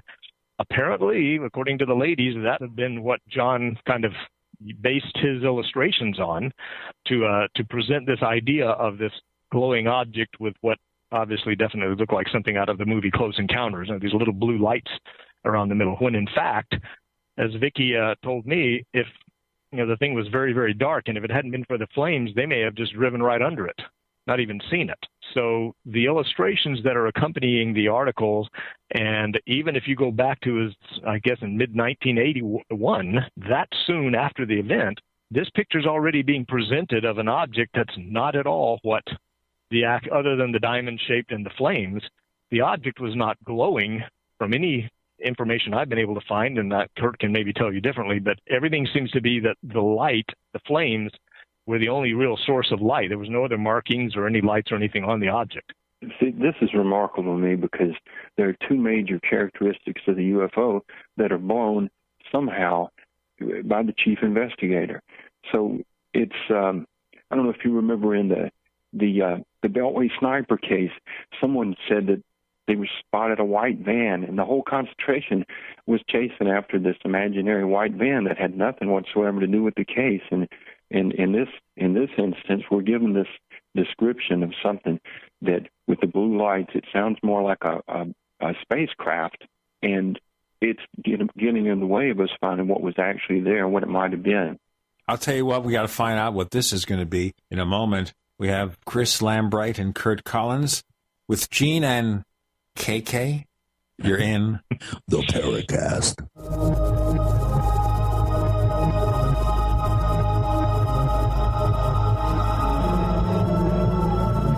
The GCN Radio Network, providing the world with hard-hitting talk radio. GCN. Great talk radio starts here. Whether it's personal mail, whether it's business email, you want reliable, dependable delivery, freedom from spam, freedom from viruses. Well, Polaris Mail offers professional email hosting services for your personal or small business use. Each account uses 25 gigabytes of storage, an easy-to-use webmail interface, and full mobile sync. Sign up today for a 30-day free trial at polarismail.com, polarismail.com. So here's what happened. I was placing an order online. The site went down. It just stopped responding. It took hours before it returned, but I'd already placed the order with another company. If your site goes down, you could lose business. And if you have a business or personal site, you'll want to know it's easy to run and it will stay online. At iWeb, your site is hosted on one of the most reliable networks in the world. Check it out. iWeb.com. That's iWeb.com. Are you still a traditional smoker? Now experience a new lifestyle and try vaping with e-cigarettes by LeSig. Imagine no ashes, stains, nasty smell, or coughing and hacking. With LeSig e-cigarettes' revolutionary microelectronic technology, rechargeable battery, and unique replaceable cartridge, you'll get all the benefits and satisfaction of smoking without the hazards. Choose your taste from a wide variety of our new American-made vape-free e-liquids at LeSig.com. And LeSig smokes the competition by serving thousands of worldwide customers with real people customer service, fast, free, same-day shipping, and a 30-day warranty and satisfaction guarantee. So are you ready for a new vaping lifestyle? Then call 870-518-4307. That's 870-518-4307. Or visit LeSig.com, spelled LECIG.com. LeSig e-cigarettes for today's modern smoker. To thank you for being a loyal listener, we have a limited time freebie offer for you. Claim your free heirloom tomato seeds, just pay shipping, right now at 123freeseeds.com. These aren't ordinary seeds. These are heirloom, non-genetically modified super seeds that are open pollinated and can be grown, harvested, and replanted endlessly. These survival seeds are actually more valuable than gold in a crisis. Go to 123freeseeds.com and you can get an airtight storage packet of 150 super seeds free while supplies last to say thank you for being a loyal listener. First come, first served. Just cover shipping. Go to 123freeseeds.com now to see if your free heirloom seeds are still available. That's 123freeseeds.com. Pharmacist Ben Fuchs believes virtually all disease states can be backtracked to digestive problems. Deficiencies in stomach acid can affect all downstream systems. Taking digestive enzymes can be amazingly helpful for dealing with deficiencies in stomach acid. Enzymes require low pH for activation. You can also use aloe vera juice, by the way. Sugars in aloe vera have a coating effect on the digestive system. Longevity has a cool product called Noni Plus, which is made from aloe and the noni fruit. It's tasty. It can also function to support digestive acidification of the stomach, and activation of digestive enzymes. Take pharmacist Ben's advice and support your digestive system by ordering Noni Plus from Longevity. Call 866-735-2470. That's 866-735-2470, or on the web at brightsideben.com. That's brightsideben.com. Order today. Hello, this is John Burroughs, one of the witnesses to the Rendlesham UFO incident. You're listening to the Paracast, the gold standard of paranormal radio.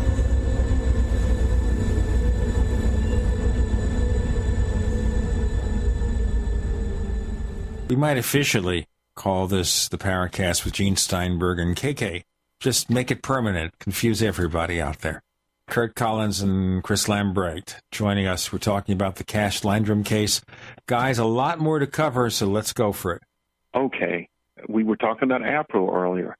Well, there was besides the animosity that already existed, APRO started questioning the methods and sources and the medical history. And whatever John Schuessler was doing, this caused him to get into a distracting feud and possibly to guard that information more carefully. And when other people, like even a former member of his visit team, I'm having trouble pronouncing, the Dr. Niemsau that Chris mentioned earlier, he had joined the Air Force. He was denied access to the records, former partner. Phil Klass wanted the records, and it's understandable why he wasn't given access to that.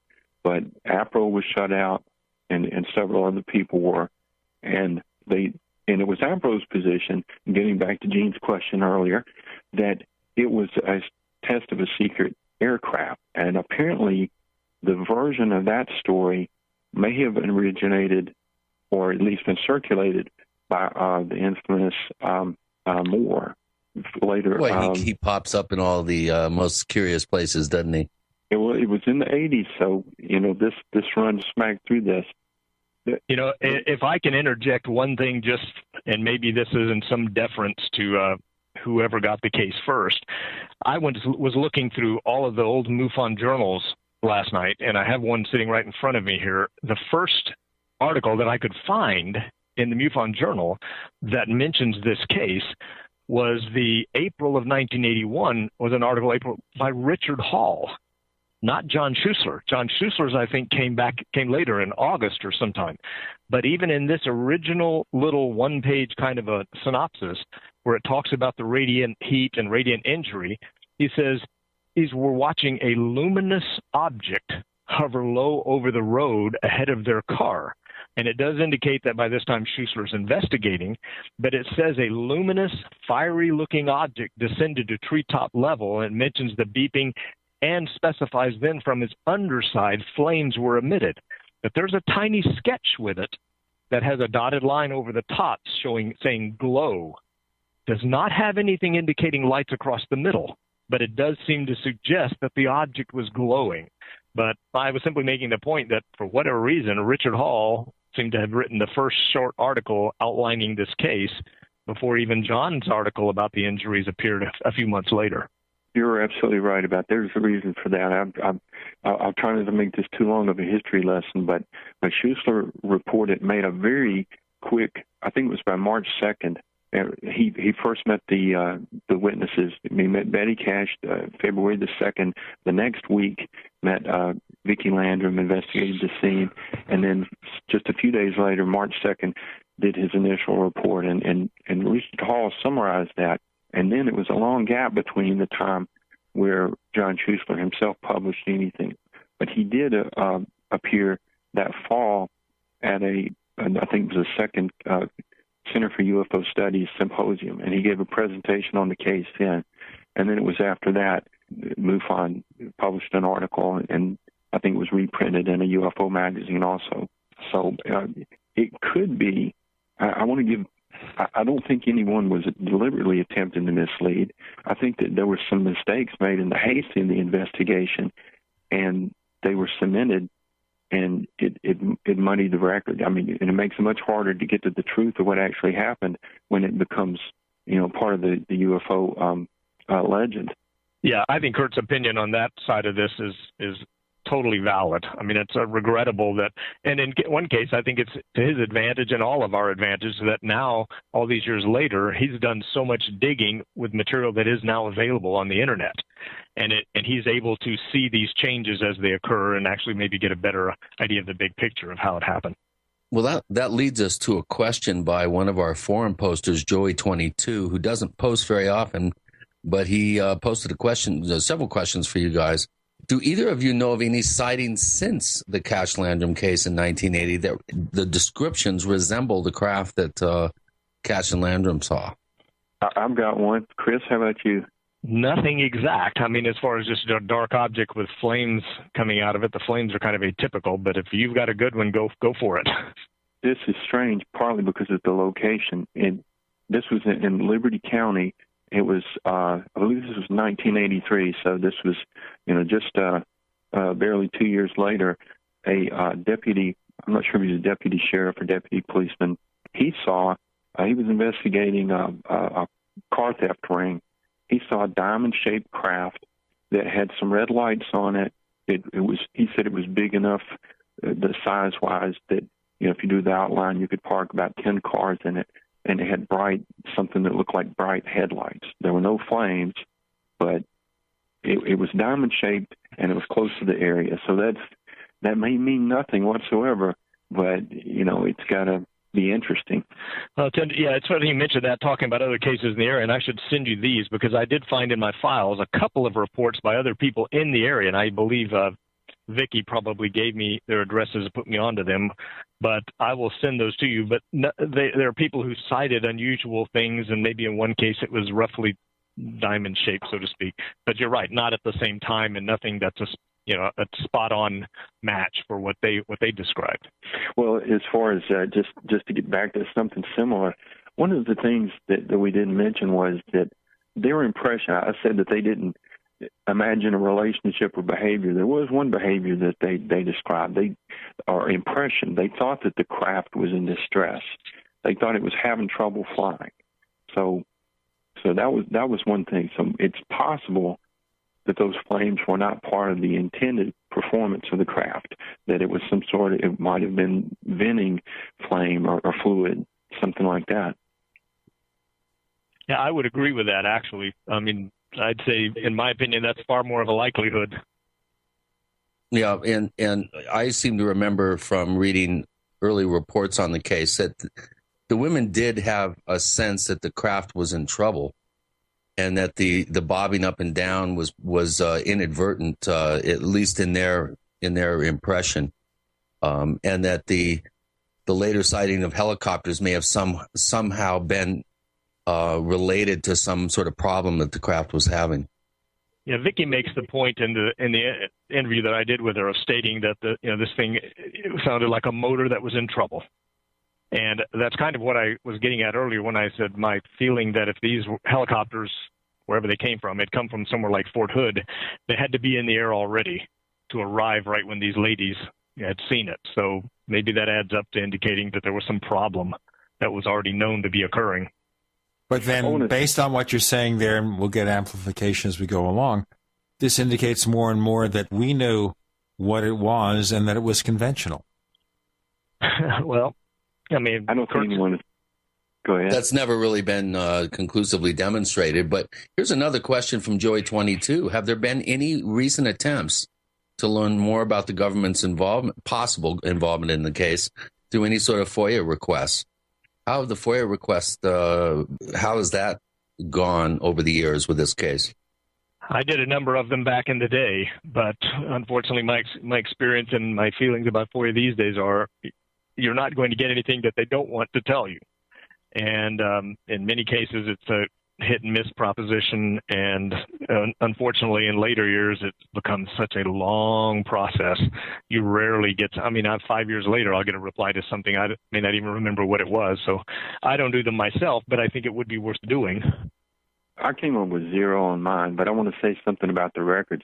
It was partly the work of what Chris had done, his friends Dale and Jim in the Computer UFO Network, in preserving the past FOIA requests and case information, including the legal documents. That was a great resource for me, and that's available online, including one of the key pieces of evidence in the case, the interview that the witnesses had at Bergstrom Air Force Base in 1981, August 17th, 1981, and it was it's very interesting because some of the information had begun to feed back. I think as the witnesses were questioned and the investigators processed the information, I think some of the information they accepted and may have begun to say more than they actually saw.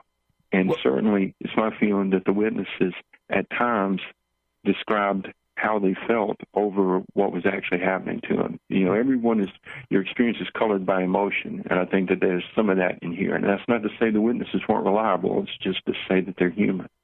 We have Curt Collins and Chris Lambright with Gene and KK in the Paracast.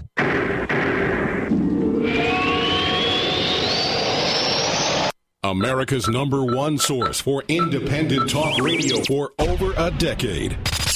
We are the GCN Radio Network. Hi, this is Ted Anderson. If you'd like to listen to GCN programs on the go, I have great news. GCN has created a Droid and iPhone application, and it's free. Just as easy as going to GCNlive.com, click on the banner, and download. Before you know it, you'll be listening to your favorite hard-hitting GCN shows, live or on demand, right on your Droid or iPhone, 24/7 and on the go. So download the Droid and iPhone app free by clicking on the banner at GCNlive.com. Thanks again for listening to GCNlive.com. Again, that's GCNlive.com. We the people grow cotton, weave fabric, engrave ink, embed strips and fibers to protect from counterfeit, then carting to a private bank, having it led back at interest, forcing taxes to service debt. This capitalism, or was Jefferson correct when stating a central bank issuing the public currency is a greater menace to the liberties of the people than a standing army? Ted Anderson, I'm placing a free silver dollar in a book that explains our monetary system. Call for your copy, 800-686-2237. It's time to understand the system. Call 800-686-2237. That's 800-686-2237. Springtime is sale time at Herbal Healer Academy. Current customers know this is the time to save big and stock up at herbalhealer.com. New customers, welcome to the web's best place to save on vitamins, minerals, and more. Right now, Herbal Healer's spring specials include our 500 parts per million colloidal silver, all sizes on sale. CoQ10 with Hawthorne, Colon Enhancer, Sea Cucumber, Super Fem and Super Male Plex, plus glucosamine chondroitin, our best-selling liquid CalMag Vitamin V, and our colloidal minerals, all on sale for spring at herbalhealer.com. And Herbal Healer also offers certificate correspondence courses in natural medicine. Enjoy same-day shipping and free online newsletter. Log on to our nation's leader in supplying quality natural medicine and education since 1988. Herbal Healer Academy at herbalhealer.com.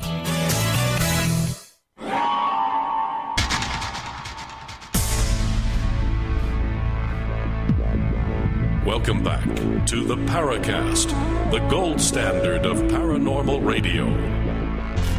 And now, here's Gene Steinberg.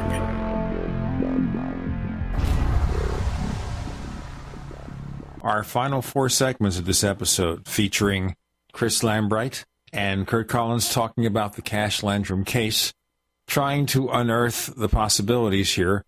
And as I said in the previous segment, can we dismiss then that this was a conventional, possibly a test aircraft? And I'm thinking maybe we were testing nuclear aircraft at the time. Is that possible?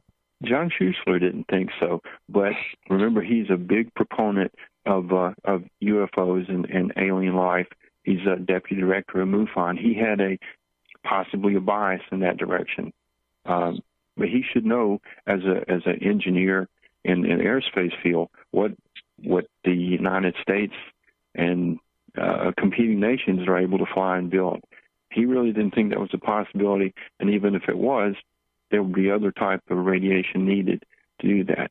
That it's never been proved one way or the other, but it's just such a, with the presence of the helicopters, the way things behaved, it's one of the strongest candidates.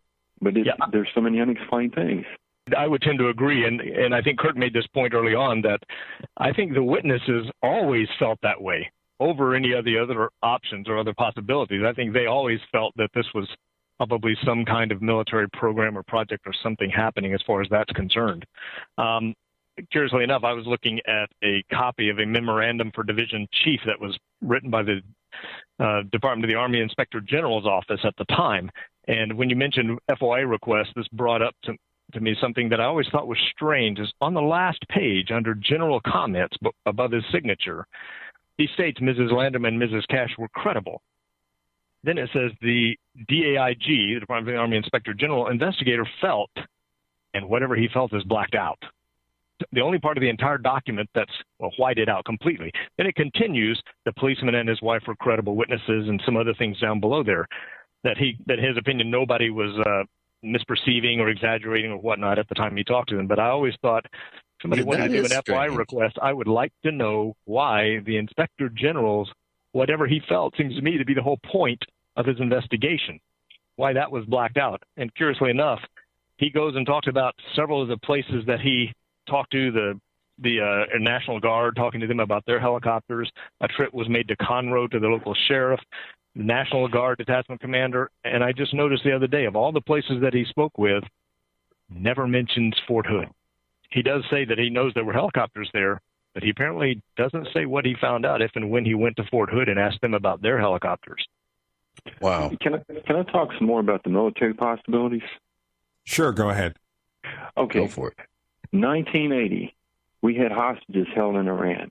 There was a massive secret project to rescue them. There's one helicopter attempt that failed in the spring of 1980, and there was a second mission that was planned, and the mistakes in the first one, part of it came from having unqualified personnel, or we'll just say that they weren't used to working with one another. So some of the military structures we have today with the special forces interacting from different branches was created in this second plan. It was it has the code name which is associated with some UFO war. It's called Snowbird. It was also known as Honey Badger. What we were trying to do was equip helicopters, some of which were CH-47s, with night vision equipment, boost their range capacity, have them interact with some smaller helicopters. They call them Baby Bells. And that was only part of the mission. There were other things going on, including Lockheed outfitted a C-130 transport plane with larger wingspan, jets under the wings, so that it could take off in a very short space. Where they had planned was in a soccer stadium across from where the hostages were held. And that was a huge undertaking, and that plan was put together in just a few months. So there were some real secret projects. By the way, the test flights originated from Area 51, if you want your alien mystery connection. And these flights ranged from as far as California to parts as Texas, but not as far as we know as close to Dayton. But there were mysterious helicopters in the air. There were secret projects. In addition to that, the same time, we're working on the stealth bomber. So there were a lot of secret things. And so when people started questioning whether or not this was a government secret project, a lot of these agencies, the branches don't communicate that well. They might not have known. They might have wondered, is this something the Army has? I mean, it was possible. It was desperate times. So with the boom in technology, they had to wonder if it was the other guy. Well, that's typical of the one hand not knowing what the other hand is doing. But I think the worst aspect of this regardless of whether it's conventional or unconventional, is the fact that some people were injured. So can you give us maybe now, because we have like 3.5 segments left of the episode, let's focus on the injuries and the treatment and the aftermath. Yeah, we have a question about that from Solarian. How is Colby Landrum doing since his awful exposure to this particular energy source? Well, first of all, Betty Cash died 18 years after the accident. She developed cancer and had mastectomies, which we cannot say were definitely caused by the UFO. You know, people in their 50s begin to develop health problems, so you know we'll never know for sure. Vicki Landrum died in 2007. She apparently did have some health problems, and Colby seems to have fared the best. He's alive and well and living in the Dayton area of Texas, and does not find any joy in talking about his experiences. He prefers not to talk about it. Were any legal actions taken as a result of these injuries? Certainly, if it was our aircraft, we'd be suing the government up the wazoo, as they say. I'm sure you've heard of Peter Gersten. He's called himself the UFO lawyer. He was a kind of a flamboyant figure then and now who had the Citizens Against UFO Secrecy, and he was a big crusader for the government to release documents, and had quite a bit of success with that. He attached himself to the case, filed out the paperwork. When the ladies visited at the suggestion, when they were campaigning in their own behalf, they had written their senators, and the senators arranged a meeting at Bergstrom Air Force Base in Texas. They met with the lawyers there. They were given forms damage forms to fill out. So Peter Gersten filed those forms, and the claim was denied. And as things went on, it went from a claim of injury against the Air Force. It was resubmitted, or it morphed into something else, a civil suit against the United States. And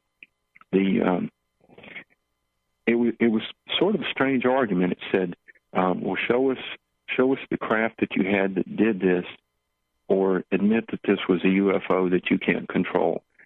There was an argument that the government couldn't win, even if they could admit to either side of that argument.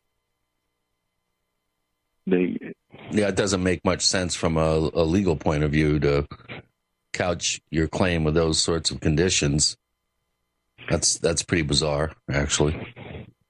The government, it's not known really what sort of investigation they did in their defense, but they did. They gathered reports from representatives of military branches and from NASA, and they said, well, we don't have a big diamond-shaped craft that matches this description. And they sort of sidestepped the issue about the helicopters.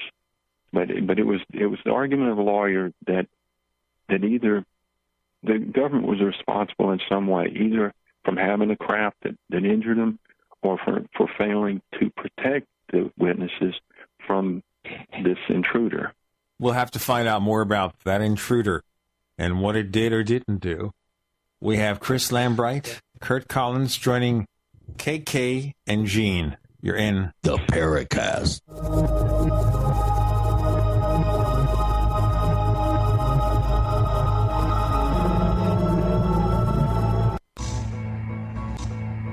Is there a secret UFO agenda?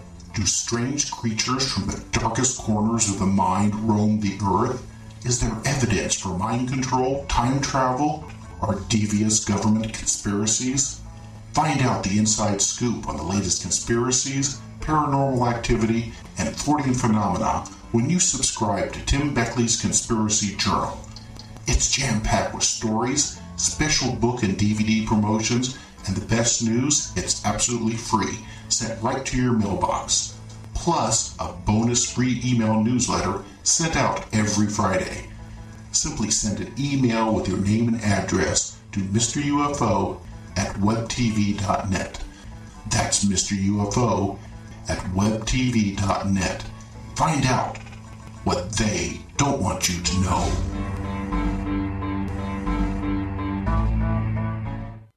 Have you ever felt like the United States government knows way too much about your financial affairs? I continue to hear stories about property seizures, frozen bank accounts, confiscation of stocks and bonds. It makes me wonder if the U.S. citizen will ever again have the right to life, liberty, and the pursuit of happiness. Unfortunately, with the Drug and Money Laundering Act, the IRS Revenue Ruling 6045 of 1984, and the Trading with the Enemy Act and Franklin D. Roosevelt's Executive Order of 1933, some precious metal holdings are subject to government intervention. For this reason, Midas Resources has prepared a report explaining the boundaries of trading precious metals privately. Whether if you have any intention of trading with Midas Resources or not, I have instructed my representatives to give this report out free. Call for your free copy at 1-800-686-2237. When investing, always proceed with caution. Again, call 1-800-686-2237. Exercise your legal right to trade metals privately. 1-800-686-2237.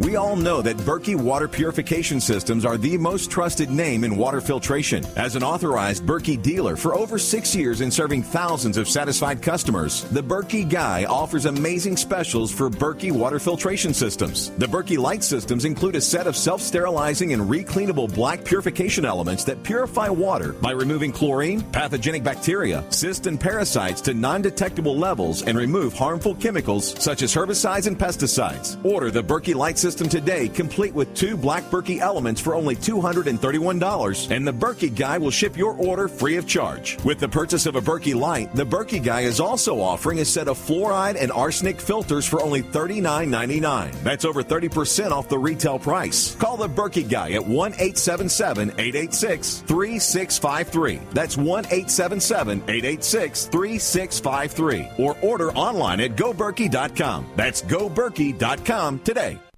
George Washington said, "Government is not reason, it is not eloquence, it is force, like fire. It is a dangerous servant and a fearful master." America's government is no longer the servant of the people and the protector of our liberty, but has become that fearful master. We the people must understand the nature of this government gone awry if we are to be successful in saving our country. America is being deliberately destroyed by a cabal of international gangsters so that she can be forced into subjugation to a one-world government. The God-given, unalienable rights of the Declaration of Independence are in jeopardy. We must not let them be stolen by ambitious and evil men. Utopia Silver Supplements believes it is our God-given right to make our own healthcare decisions however we deem best. If we can help you with your supplement needs and better health, then help us win this health freedom battle. Visit us today at utopiasilver.com. That's UTOPIA silver.com, or call 888-213-4338. Again, 888-213-4338. We'd like to hear from you. If you have a comment or question about the Paracast, send it to news@theparacast.com. That's news@theparacast.com. And don't forget to visit our famous Paracast community forums at forum.theparacast.com.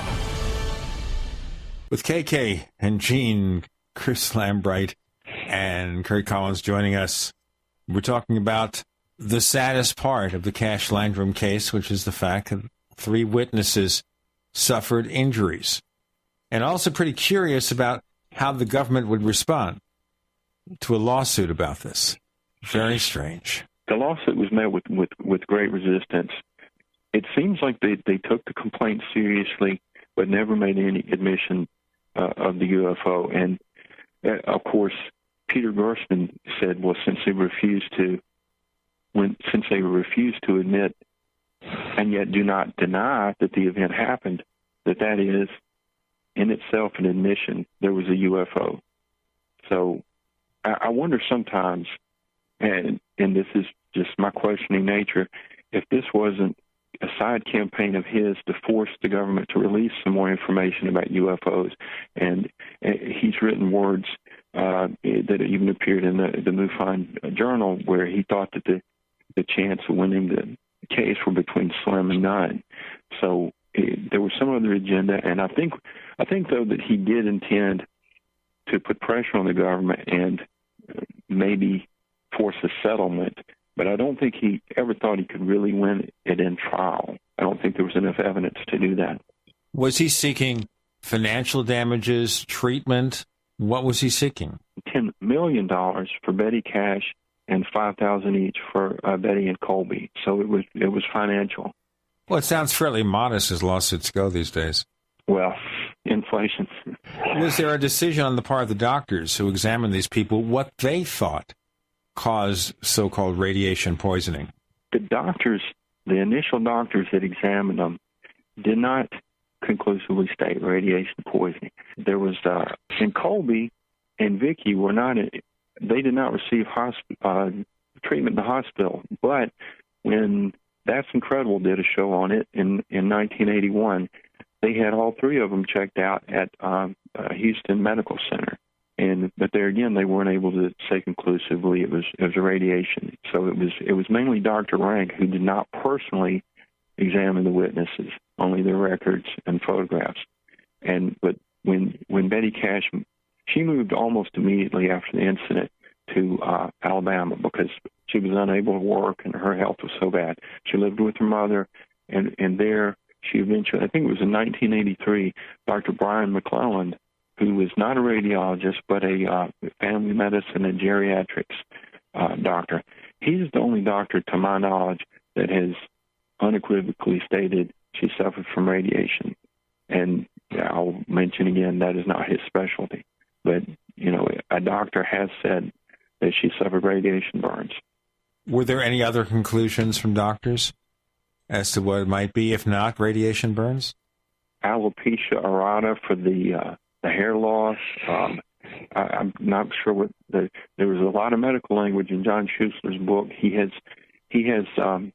cites some quotes from the doctors, and strangely enough, none of the doctors actually use the word burns themselves, and there's not a diagnosis of radiation. But there were injuries. There was a UFO sighting. They're connected in some way, and whether or not it was actually radiation that caused it is, in my mind, not the key issue. It happened, they were heard, and there's a huge mystery as to the source of the UFO and the helicopters, and there seems to be a cover-up in some ways, and it's the whole case is puzzling, including the way it was investigated. Chris is one of the few people who ever interviewed Vicki Landrum and Betty Cash besides the primary team led by John Schuessler. It was almost as if he had an ownership of the case and protected the information, which it could be. What if they made mistakes? What if there were leads that they forgot? Those records aren't open, so that we don't know if there's some cold clues that might lead to solving this and finding out what they saw and possibly what they were exposed to. You said it, brother. Well, let me ask you, Chris, and I'll pose the same question of Curt. Chris, in your investigation of the Cash-Landrum case, did you find information, facts, stuff that's just not part of all those original reports? There were certain things that came out and later were I guess you'd say, became more prominent later. You mentioned radiation, and I think Curt makes a heck of an interesting point that none of the doctors seem to say radiation, although I don't know if, unless they went out and chopped up the road in the middle of a little strip out in the middle of nowhere for nothing, there seems to me to be some rationale for removing it and putting concrete on it. But what type of radiation, as he indicated, is probably at this point less vital to determine so much as substantiating everything else.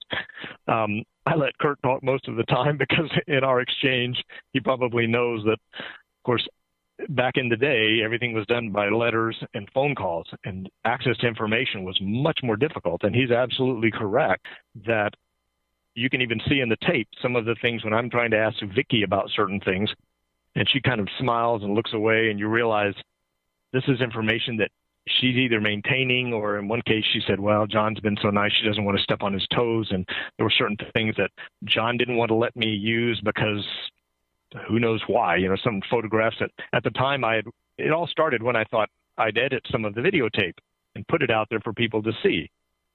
Well, but like Curt seemed to say, there was the question of, well, John's working on it so much, they didn't want to sign off on things. So a lot of this information is basically gone. I mean, and who knows where it is, and if it ends up in somebody's storage box or it's never given out there. Of course, that happened with all the APRO files that somehow somebody got them. But other than the information, I guess my aggravation with it is exactly what Curt points out.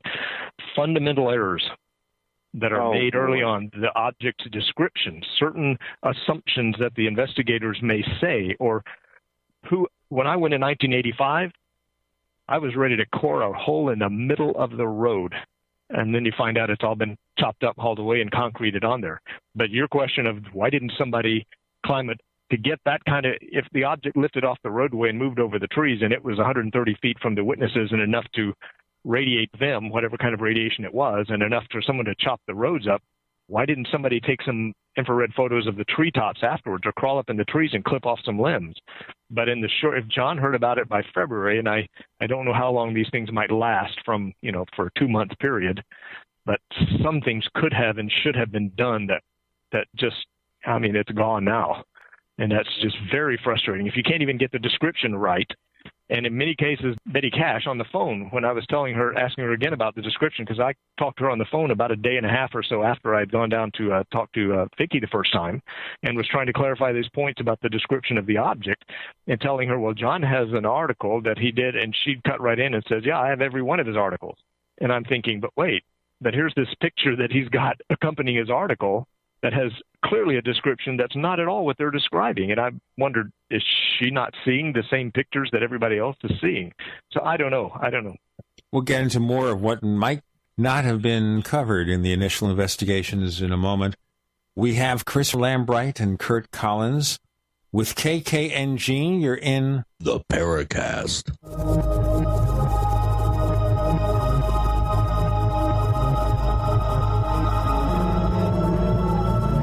Are you tired of searching for great talk radio? Something more important. Search no more.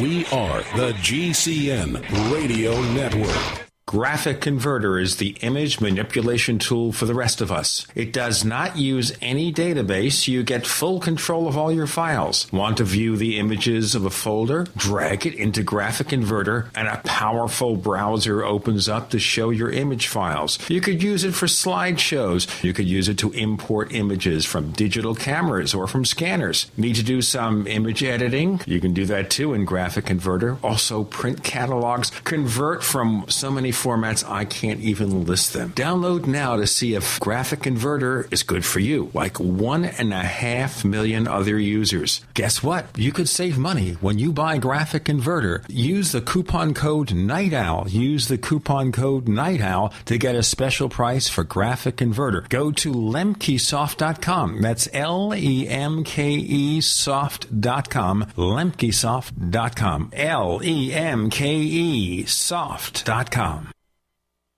Wouldn't it be nice to have one product that replaces more than 10, saving you space, time, and money? HempUSA.org has a complete full-spectrum vitamin mineral detox formulation called Micro Plant Powder Gold. Micro Plant Powder Gold contains 101 vitamins, minerals, probiotics, and iodine. Has a 100-year shelf life and is a perfect addition to any storage shelter. Make Micro Plant Powder Gold your choice. Call 888-910-4367 or visit HempUSA.org today.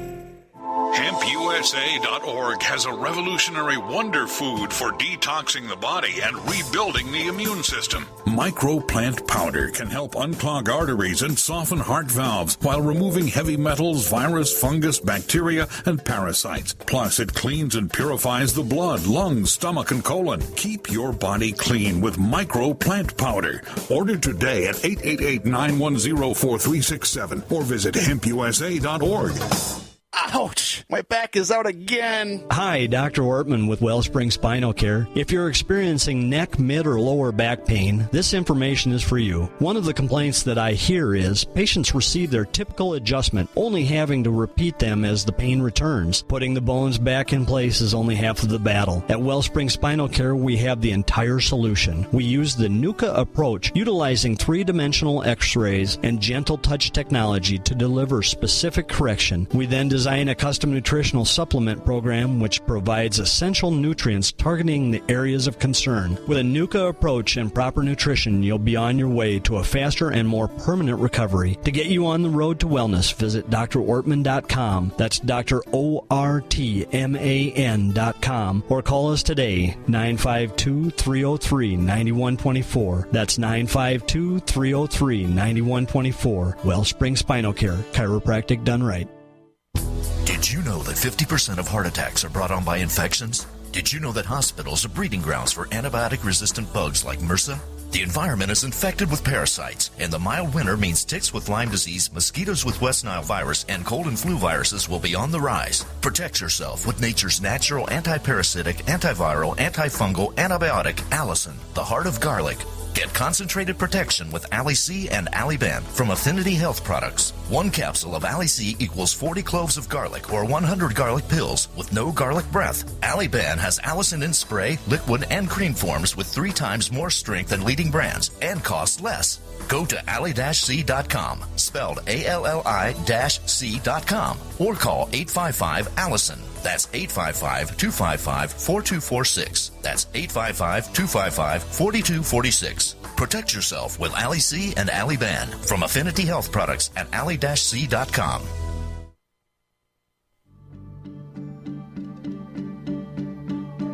Hi, this is nuclear physicist lecturer Stanton Friedman. You are listening to the Paracast, the gold standard of paranormal radio.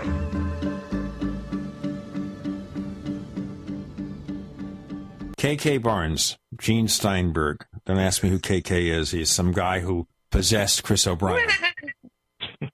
Chris Lambright joining us with Curt Collins. And what I asked before is, what have you guys learned that wasn't reported as far as the original investigation? And it looks like John Schuessler kind of kept things to himself, but was he just careless about keeping his files, his information? This was his baby. Okay, so what's going on here? Well, I have a question before you answer that. Here's a medical question. Chris Lambright and I have been quite good friends with Ray Stanford for a number of years. And one thing that Ray kind of, I think, mentioned early on in his exposure to potential adverse physical effects from objects is the development of Bose lines in the fingernails of people that have been in close proximity to some sort of energy field that apparently surrounds these objects. Do you guys, either of you, know if anyone detected concurrent Bose lines on any of the witnesses on the fingernails? Unless Curt has it in some of the information that he's come up with. Once again, those kind of detailed records of their health conditions, I've never seen them. There is something. Now, I'm not sure of the terminology, but there were lines in the fingernails of Vicky's left hand, which supposedly she rested on the roof of the car. Now, and why one hand would be affected, not the other, maybe there was something in the field of the body of the car. But she, and that was one of the things that they said was consistent with radiation poisoning. But yes, I don't know why. That's my point. Why one hand only? That's what was very strange. But supposedly she later lost those fingernails, and she actually lost her fingernails. Wow. In the Bergstrom interview, she says that she saved them for analysis by a scientist and had tagged them so that they would know which finger they came from. Now, we don't have records of what that analysis might have shown. And, I've got to tell you this. I hope you guys can analyze the significance of this. But I think when you're looking at a UFO case, one of the things you've got to do is eliminate astronomical bodies like Venus. I think we agree about that, right? Right. So Venus doesn't hover over a road shooting flames out with a dull roar. I don't care what Phil Klass says or Jim Oberg or this McGahee character or Bill Nye the science dweeb. I don't care what they say. This is not Venus, but you're right, Curt. You do factor out. You've got to rule out the candidate. Yeah. One of the first things I do is bring out my planisphere and my star charts and start going over. Bring them out tonight, Chris. I want you to look up December 29th, 1980. John Schuessler on numerous occasions cites the moon as part of the contributing factor for the illumination of the helicopters. I don't think I have a lunar phase on my my planisphere. Hold on, I'll go check while you guys carry on. Hold on. Okay. The point is, the moon was in the third quarter, which means the moon rises after midnight in the third quarter. There was no moon in the sky. John Schuessler is one of the best. He's made a fundamental astronomical error. He's the lead investigator. That sounds bad to me. I don't know what. If Phil Klass had stumbled on that fact, I think he would have made some hay of it. You know, that's a heck of a thing to find out, because I even told you when I was doing the illustration that I had heard or read that it had rained or drizzled a little earlier in the evening, but I wasn't sure whether the clouds had covered the sky or not, and I had to lighten the sky just to be able to show the outline of the upper part of the object. So if there was no moon and nothing else brightening that, so that's a good distance away from Houston, the place would have been exceedingly dark. Yeah, especially with all the big pine trees around. You know, planispheres don't have a moon phase correlation on them, but my ephemeris does, and I don't have it at my fingertips. So, but if you're saying it was in the third quarter, that doesn't sound like enough illumination, and the timing's totally wrong. Exactly. So it's just a basic mistake, and it should have never crept into a report like this with the case that was this important. And this is not the only thing. I made a list of the top 10 things, but I had 15 that I considered blunders in the case, and it's the fact that and it's not unique to the Cash-Landrum case or the MUFON. When APRO had the Travis Walton case, I think they attempted the ownership of it. And, you know, there are other UFO investigators that say the Marley Woods case, or, you know, they stake this territory and they don't want to share the information, maybe because, you know, UFO incidents are precious and spread out over the world, that they find something close to them, they want to protect it. But it does bring some questions about the material, the processing of the information, and it makes them liable to cherry picking the information. Yeah, and for John Schuessler to have some glaring sort of missteps in this is a little disconcerting, because, of course, John Schuessler became the heir apparent and was a director of MUFON for a number of years after Walt Andrus stepped down. So you would think that the head of your organization, who's a rocket scientist, I think he was in charge of training astronauts in like negative G environments and pools and that sort of thing, if I remember correctly. You know, that does kind of raise a few, kind of tweaks my klaxon a little bit, and some alarm bells are going off here. Maybe that was by design. Maybe there was some sort of directive sent down saying, hey, make sure that nobody really gets to the bottom of this. And make sure that the witnesses don't talk to people. You know, obviously, like I said, I've known John for years, but he does play things very close to the vest at times. And I'm just wondering maybe if there was an agenda there. You guys, I mean, obviously you can't demonstrate that except to point out obvious blunders. But do you guys suspect that maybe there was a little bit of a cover-up going on? Don't get me started. I'll let Curt answer this one. After the Paul Benowitz case, and after having been at this a long time, yeah, bingo. I see things that I begin to think, if this is that important, I can't imagine, especially cases like this. You know, Paul Benowitz was the one where I cut my teeth on, but this kind of case and others, you can't imagine it being left to chance. That somehow both sides would be managing, or there'd be some control of it. But I have my own issue with, well, I'll just say, as far as MUFON and some of the other places go, we need some kind of an open source reporting database where cases go in and everybody can see that it's there. So there's nothing that can be isolated and nothing is owned, and you can't even get in touch with the witness because somebody else is the only one with their email address or the only one who knows how to reach them. And we end up in a situation like this 20, 30 years later, left with so many questions and obvious blunders and things that should never have been let go when the trail was still hot. Right. And then you also have people like Robert Bigelow who slap NDAs, non-disclosure agreements, on anyone that has anything to do with something that he's involved with. You have the proprietary sort of private hoarding of data and knowledge. This has always been a problem and will always be a problem in the field. And that's compounded, of course, by the government's intransigence and secrecy. And don't get me started on all that sort of thing. We can have a regular old time. We can bring out the trickster personality from KK. and he can just go to town on that. But yes, it is unfortunate. Chris, are there any more questions in the till? Or have we covered everything? Well, there are. This one is from Bradell, and he's been a poster here just for about a month here, and he's already posted quite a number of posts on forum.theparacast.com. But has there been a documented report to correlate their radiation sickness symptoms with known types of radiation fields? And he points out that there are differences between ionizing and non-ionizing radiation, acute versus chronic exposures, and all the combinations therein. And he says, I would think symptoms should be qualitatively linked to a known source type.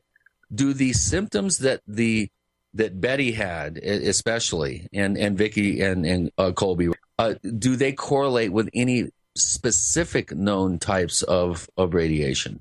Do we have? Can we establish a smoking gun link anywhere? Before we get smoked, we have Chris Lambright joining us with Curt Collins and KK and Gene. You're in the Paracast.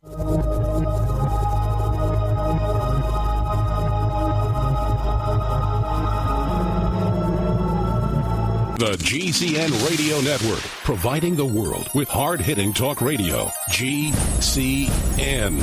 Great talk radio starts here.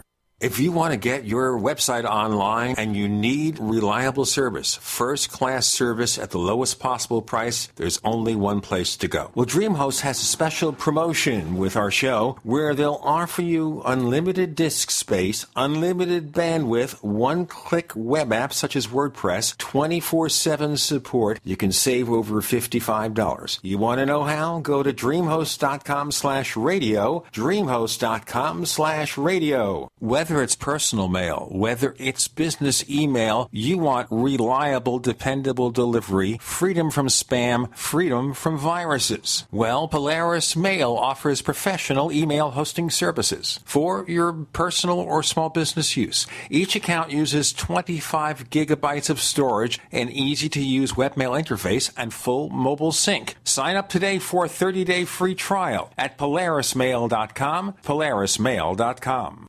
Great news, pure water lovers. BigBerkeyWaterFilters.com has a special discount offer for all GCN listeners. You can't do better than a Big Berkey for economy. For only 1.7 cents a gallon, a single set of filters can last for 5 to 10 years. There's none better than a Big Berkey for emergency preparedness as a backup water source. And you just can't beat a Big Berkey to remove dangerous chlorine, all types of fluoride, pathogenic bacteria, cysts, parasites, and unhealthy byproducts from municipal water. Berkey water filter systems are even powerful enough to purify stagnant pond water. For the gold standard in water filters, get a Big Berkey at BigBerkeyWaterFilters.com. And all GCN listeners get 5% off all ceramic filter systems. For details, call 1-877-99-BERKEY. That's 877-99-BERKEY. Big Berkey Water Filters, for the love of clean water.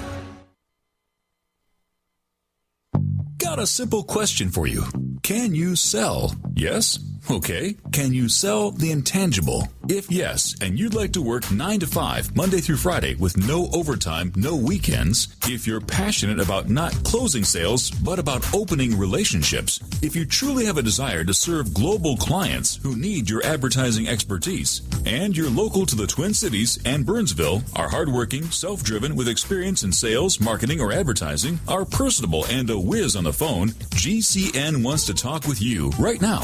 GCN, the Genesis Communications Network, is one of the largest independent talk radio networks in the world, and we're hiring right now. We offer benefits and an excellent commission structure. Experience preferred, but we'll train the right person. Is that you? Submit your resume today to advertise@gcnlive.com. Again, that's advertise@gcnlive.com. Come work with the Genesis Communications Network, an equal opportunity employer.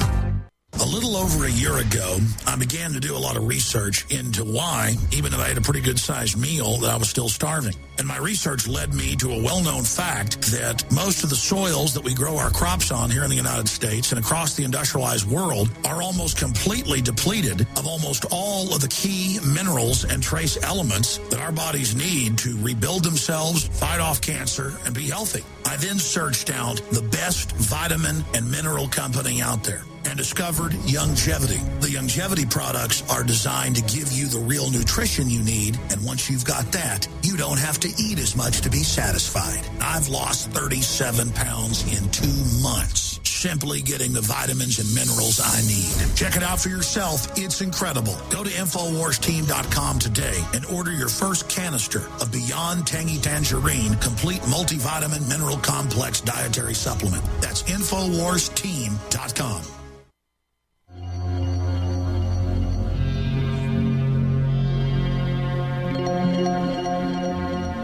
Hi, my name is Richard Dolan. You're listening to the Paracast.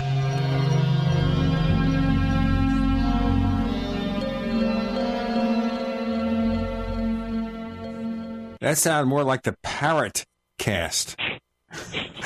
That's KK. With Chris Lambright and Curt Collins joining us. Of course, Curt Collins is also known as Sentry in our forums. We're focusing on the Cash-Landrum case, and the question that Chris asked was, or KK, excuse me, is whether the particular type of radiation poisoning-related symptoms suffered by these witnesses relates to any known condition. Anyone with an answer? Curt can take this one if he has any more information. I've not seen anything definitive spelled out by anybody who was in a position to know, doctors or otherwise. There's conflicting information, and sometimes I wonder if the injuries weren't sensationalized just a little bit in order to make it sound more like radiation poisoning. That's an opinion of mine, and you can strike that. But I will say that the diagnoses that have been published, we're just getting fragments of it. So until we have the medical records, who can say? And if I could read the medical records, I couldn't tell you because it's couched in professional language. So it needs to be open and reviewed by qualified personnel. I totally agree, but losing your fingernails and losing your hair and suffering what sounds like radiation poisoning symptoms, I mean, it takes a lot of trauma to make your hair fall out, and it takes even more trauma to cause your fingernails to fall out. I mean, those should be classic symptoms of a certain type of radiation. I don't know enough about it to be able to comment. But if we have any medical professionals out in the Paracast listening audience, it'd be interesting to hear from you at forum.theparacast.com. Come sign up. It's free. We don't give away your email address. Give us some lowdown on how these particular symptoms, sensationalized possibly. I have seen photographs that were taken of the women, and they definitely did interact with some sort of energy field. There's no question, I think, in most people's minds that have looked into the case. So if there's anybody out there that has a heads-up knowledge of these symptoms, do contact us and post something on our forum. Yeah, a thought that goes through my mind, and I tend to give a lot more credence to Curt's attitude now that the term radiation has been used a lot, and it gets people thinking along that lines. But I've often wondered about the impression in the dashboard, because clearly they both seem to be adamantly certain that her handprint was left in the dashboard. But what amount of energy it would take to soften a dashboard, especially with the other heat, the heat of the car, she had to open the doorknob, that sort of thing, that would soften the dashboard enough, but Vicky's hand wouldn't have burned the minute she touched that. I mean, if we think in terms of just softening it up with heat. So I don't know. I'm not sure what that spells out or what that suggests, but I've often been confused to wonder what might have caused the dashboard material, if I presume it was the old style plastic or kind of material that we think of, would have allowed someone to press their handprint into it, but it wasn't so hot that they didn't burn the skin off their fingers if by that time pressing on it. So I don't know whether that suggests that maybe there was some other kind of energy, that it wasn't just strictly radiation, although the obviously physical effects of the ladies certainly does ring with a lot of the types of effects that even Schuessler and Imzow had been documenting 6 or 7 months earlier. So a little bit more about the radiation. This is something I should have mentioned earlier when Gene was asking about new information on the case. This isn't strictly speaking new information, but it's something John Schuessler never addressed. When the ladies were in the Austin area to visit the Bergstrom Air Force Base, they visited their local representative, I think it was Browder, and had a discussion. I think he was out of the office, talked with his aide. The point is, As a result of that conversation, the Texas Department of Health sent their radiology. They have a team that deals with radiation exposure. They visited the scene, drove up and down this 7-mile stretch of road, tested at a number of points, and found no traces of ionizing radiation. I know very little about radiation, but I do know that there are different types, and it's plausible that there could be something that didn't leave trace. But if it was a nuclear bomb, say, or a nuclear weapon or a nuclear power drive, it would have left traces on the road, on the car, and that we could measure. So this has to be something else. And the results of that test was discussed briefly in the newspaper, but what has not been mentioned was in the report, it said that they encouraged the ladies to, and I can't remember the exact language, I don't want to get it wrong, but they wanted to either have access to the medical records or to examine the victims to determine what they've been exposed to. I have a large question here. We only have a few minutes left to have it answered. And that is, okay, so we have this case in 1980, and we're doing the show in the mid-2013 time frame. Okay? A lot of years passed, all right? 33 years. Is there anything we can do today to get a better handle on this case, or is that trail just gone cold? It's too far in the past. John Schuessler thinks so. The primary witnesses are dead. However, some of the doctors are still practicing medicine. They were fairly young in 1980. Colby Landrum is still alive. The reporters that covered him had the earliest testimony. They're still alive. Alan Holt is still working for NASA. So whether or not we have primary evidence, the participants in the case are alive and well. This isn't like Roswell, where you're going to have to talk to their grandchildren or great-grandchildren. Some of the original participants are still alive. This should not be a stone-cold dead case. There's still possibilities. The helicopter pilots would probably be in their 20s or 30s.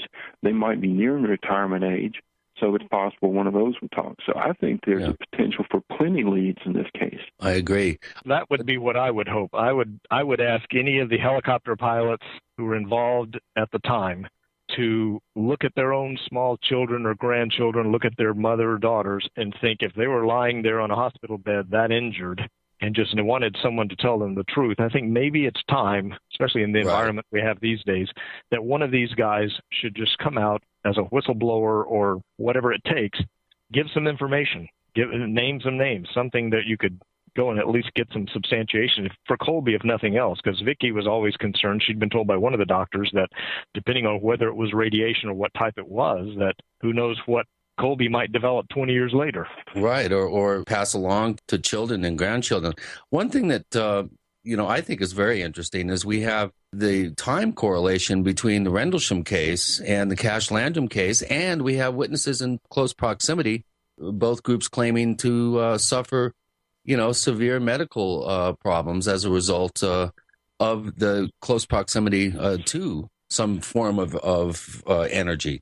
I just find it really fascinating that we should have two cases that occur within days of one another. Maybe what we should do here is get Peter Robbins involved in this. Maybe we can find some kind of correlation. Okay, this is the wrap-up. Curt Collins, tell our listeners, is there any place they can find you online or just in our forums if they want to contact you or check your work? Through our forums, you'll find a link to my blog that has several articles on the case. It's called Blue Blurry Lines. So either search for that or just check on my signature in the forums. And he's known in the forums as Sentry. Chris Lambright, where do we find more of your stuff? Well, I'm around everywhere, it seems like, but you can reach me through xdeskpublishing.com. Any of the emails sent to there would be accessible, or they can contact you guys at Paracast if necessary. But I personally want to say to everyone that I think Curt has been doing one heck of a job. I highly recommend his website, the information that he has there, especially the chronology of the events and changes and whatnot. I mean, it's an amazing thing for a guy who just got into it a couple of years ago or started in on this case a couple of years ago. But this kind of serious, dedicated, detail-oriented research is in short supply. Yeah, I'll say. Good job, Curt. This is a wonderful thing. We really appreciate what you did, Curt Collins. And by the way, Chris O'Brien can be found at OurStrangePlanet.com. That's OurStrangePlanet.com. He also has a book coming out this fall called Stalking the Herd, It's the real dope about cattle mutilations. That's coming, I guess, from Adventures Unlimited Press. And you can find us on Twitter, where we're known as the Paracast. Once again, we are known as the Paracast on Twitter. You can also find a Paracast fan club on Facebook. In fact, there are two of them connected to one account. We'd like your help to make it one. A special thank you to Chris Lambright and Curt Collins. Thanks for joining us this week on the Paracast. I just wanted to thank Chris for his work on the case, and be sure to check out his illustration based directly on eyewitness testimony. Everybody, go check out all the work Curt has been doing. If you want to know any details or facts about this case, so far that is probably the single best repository for it, for up-to-date information.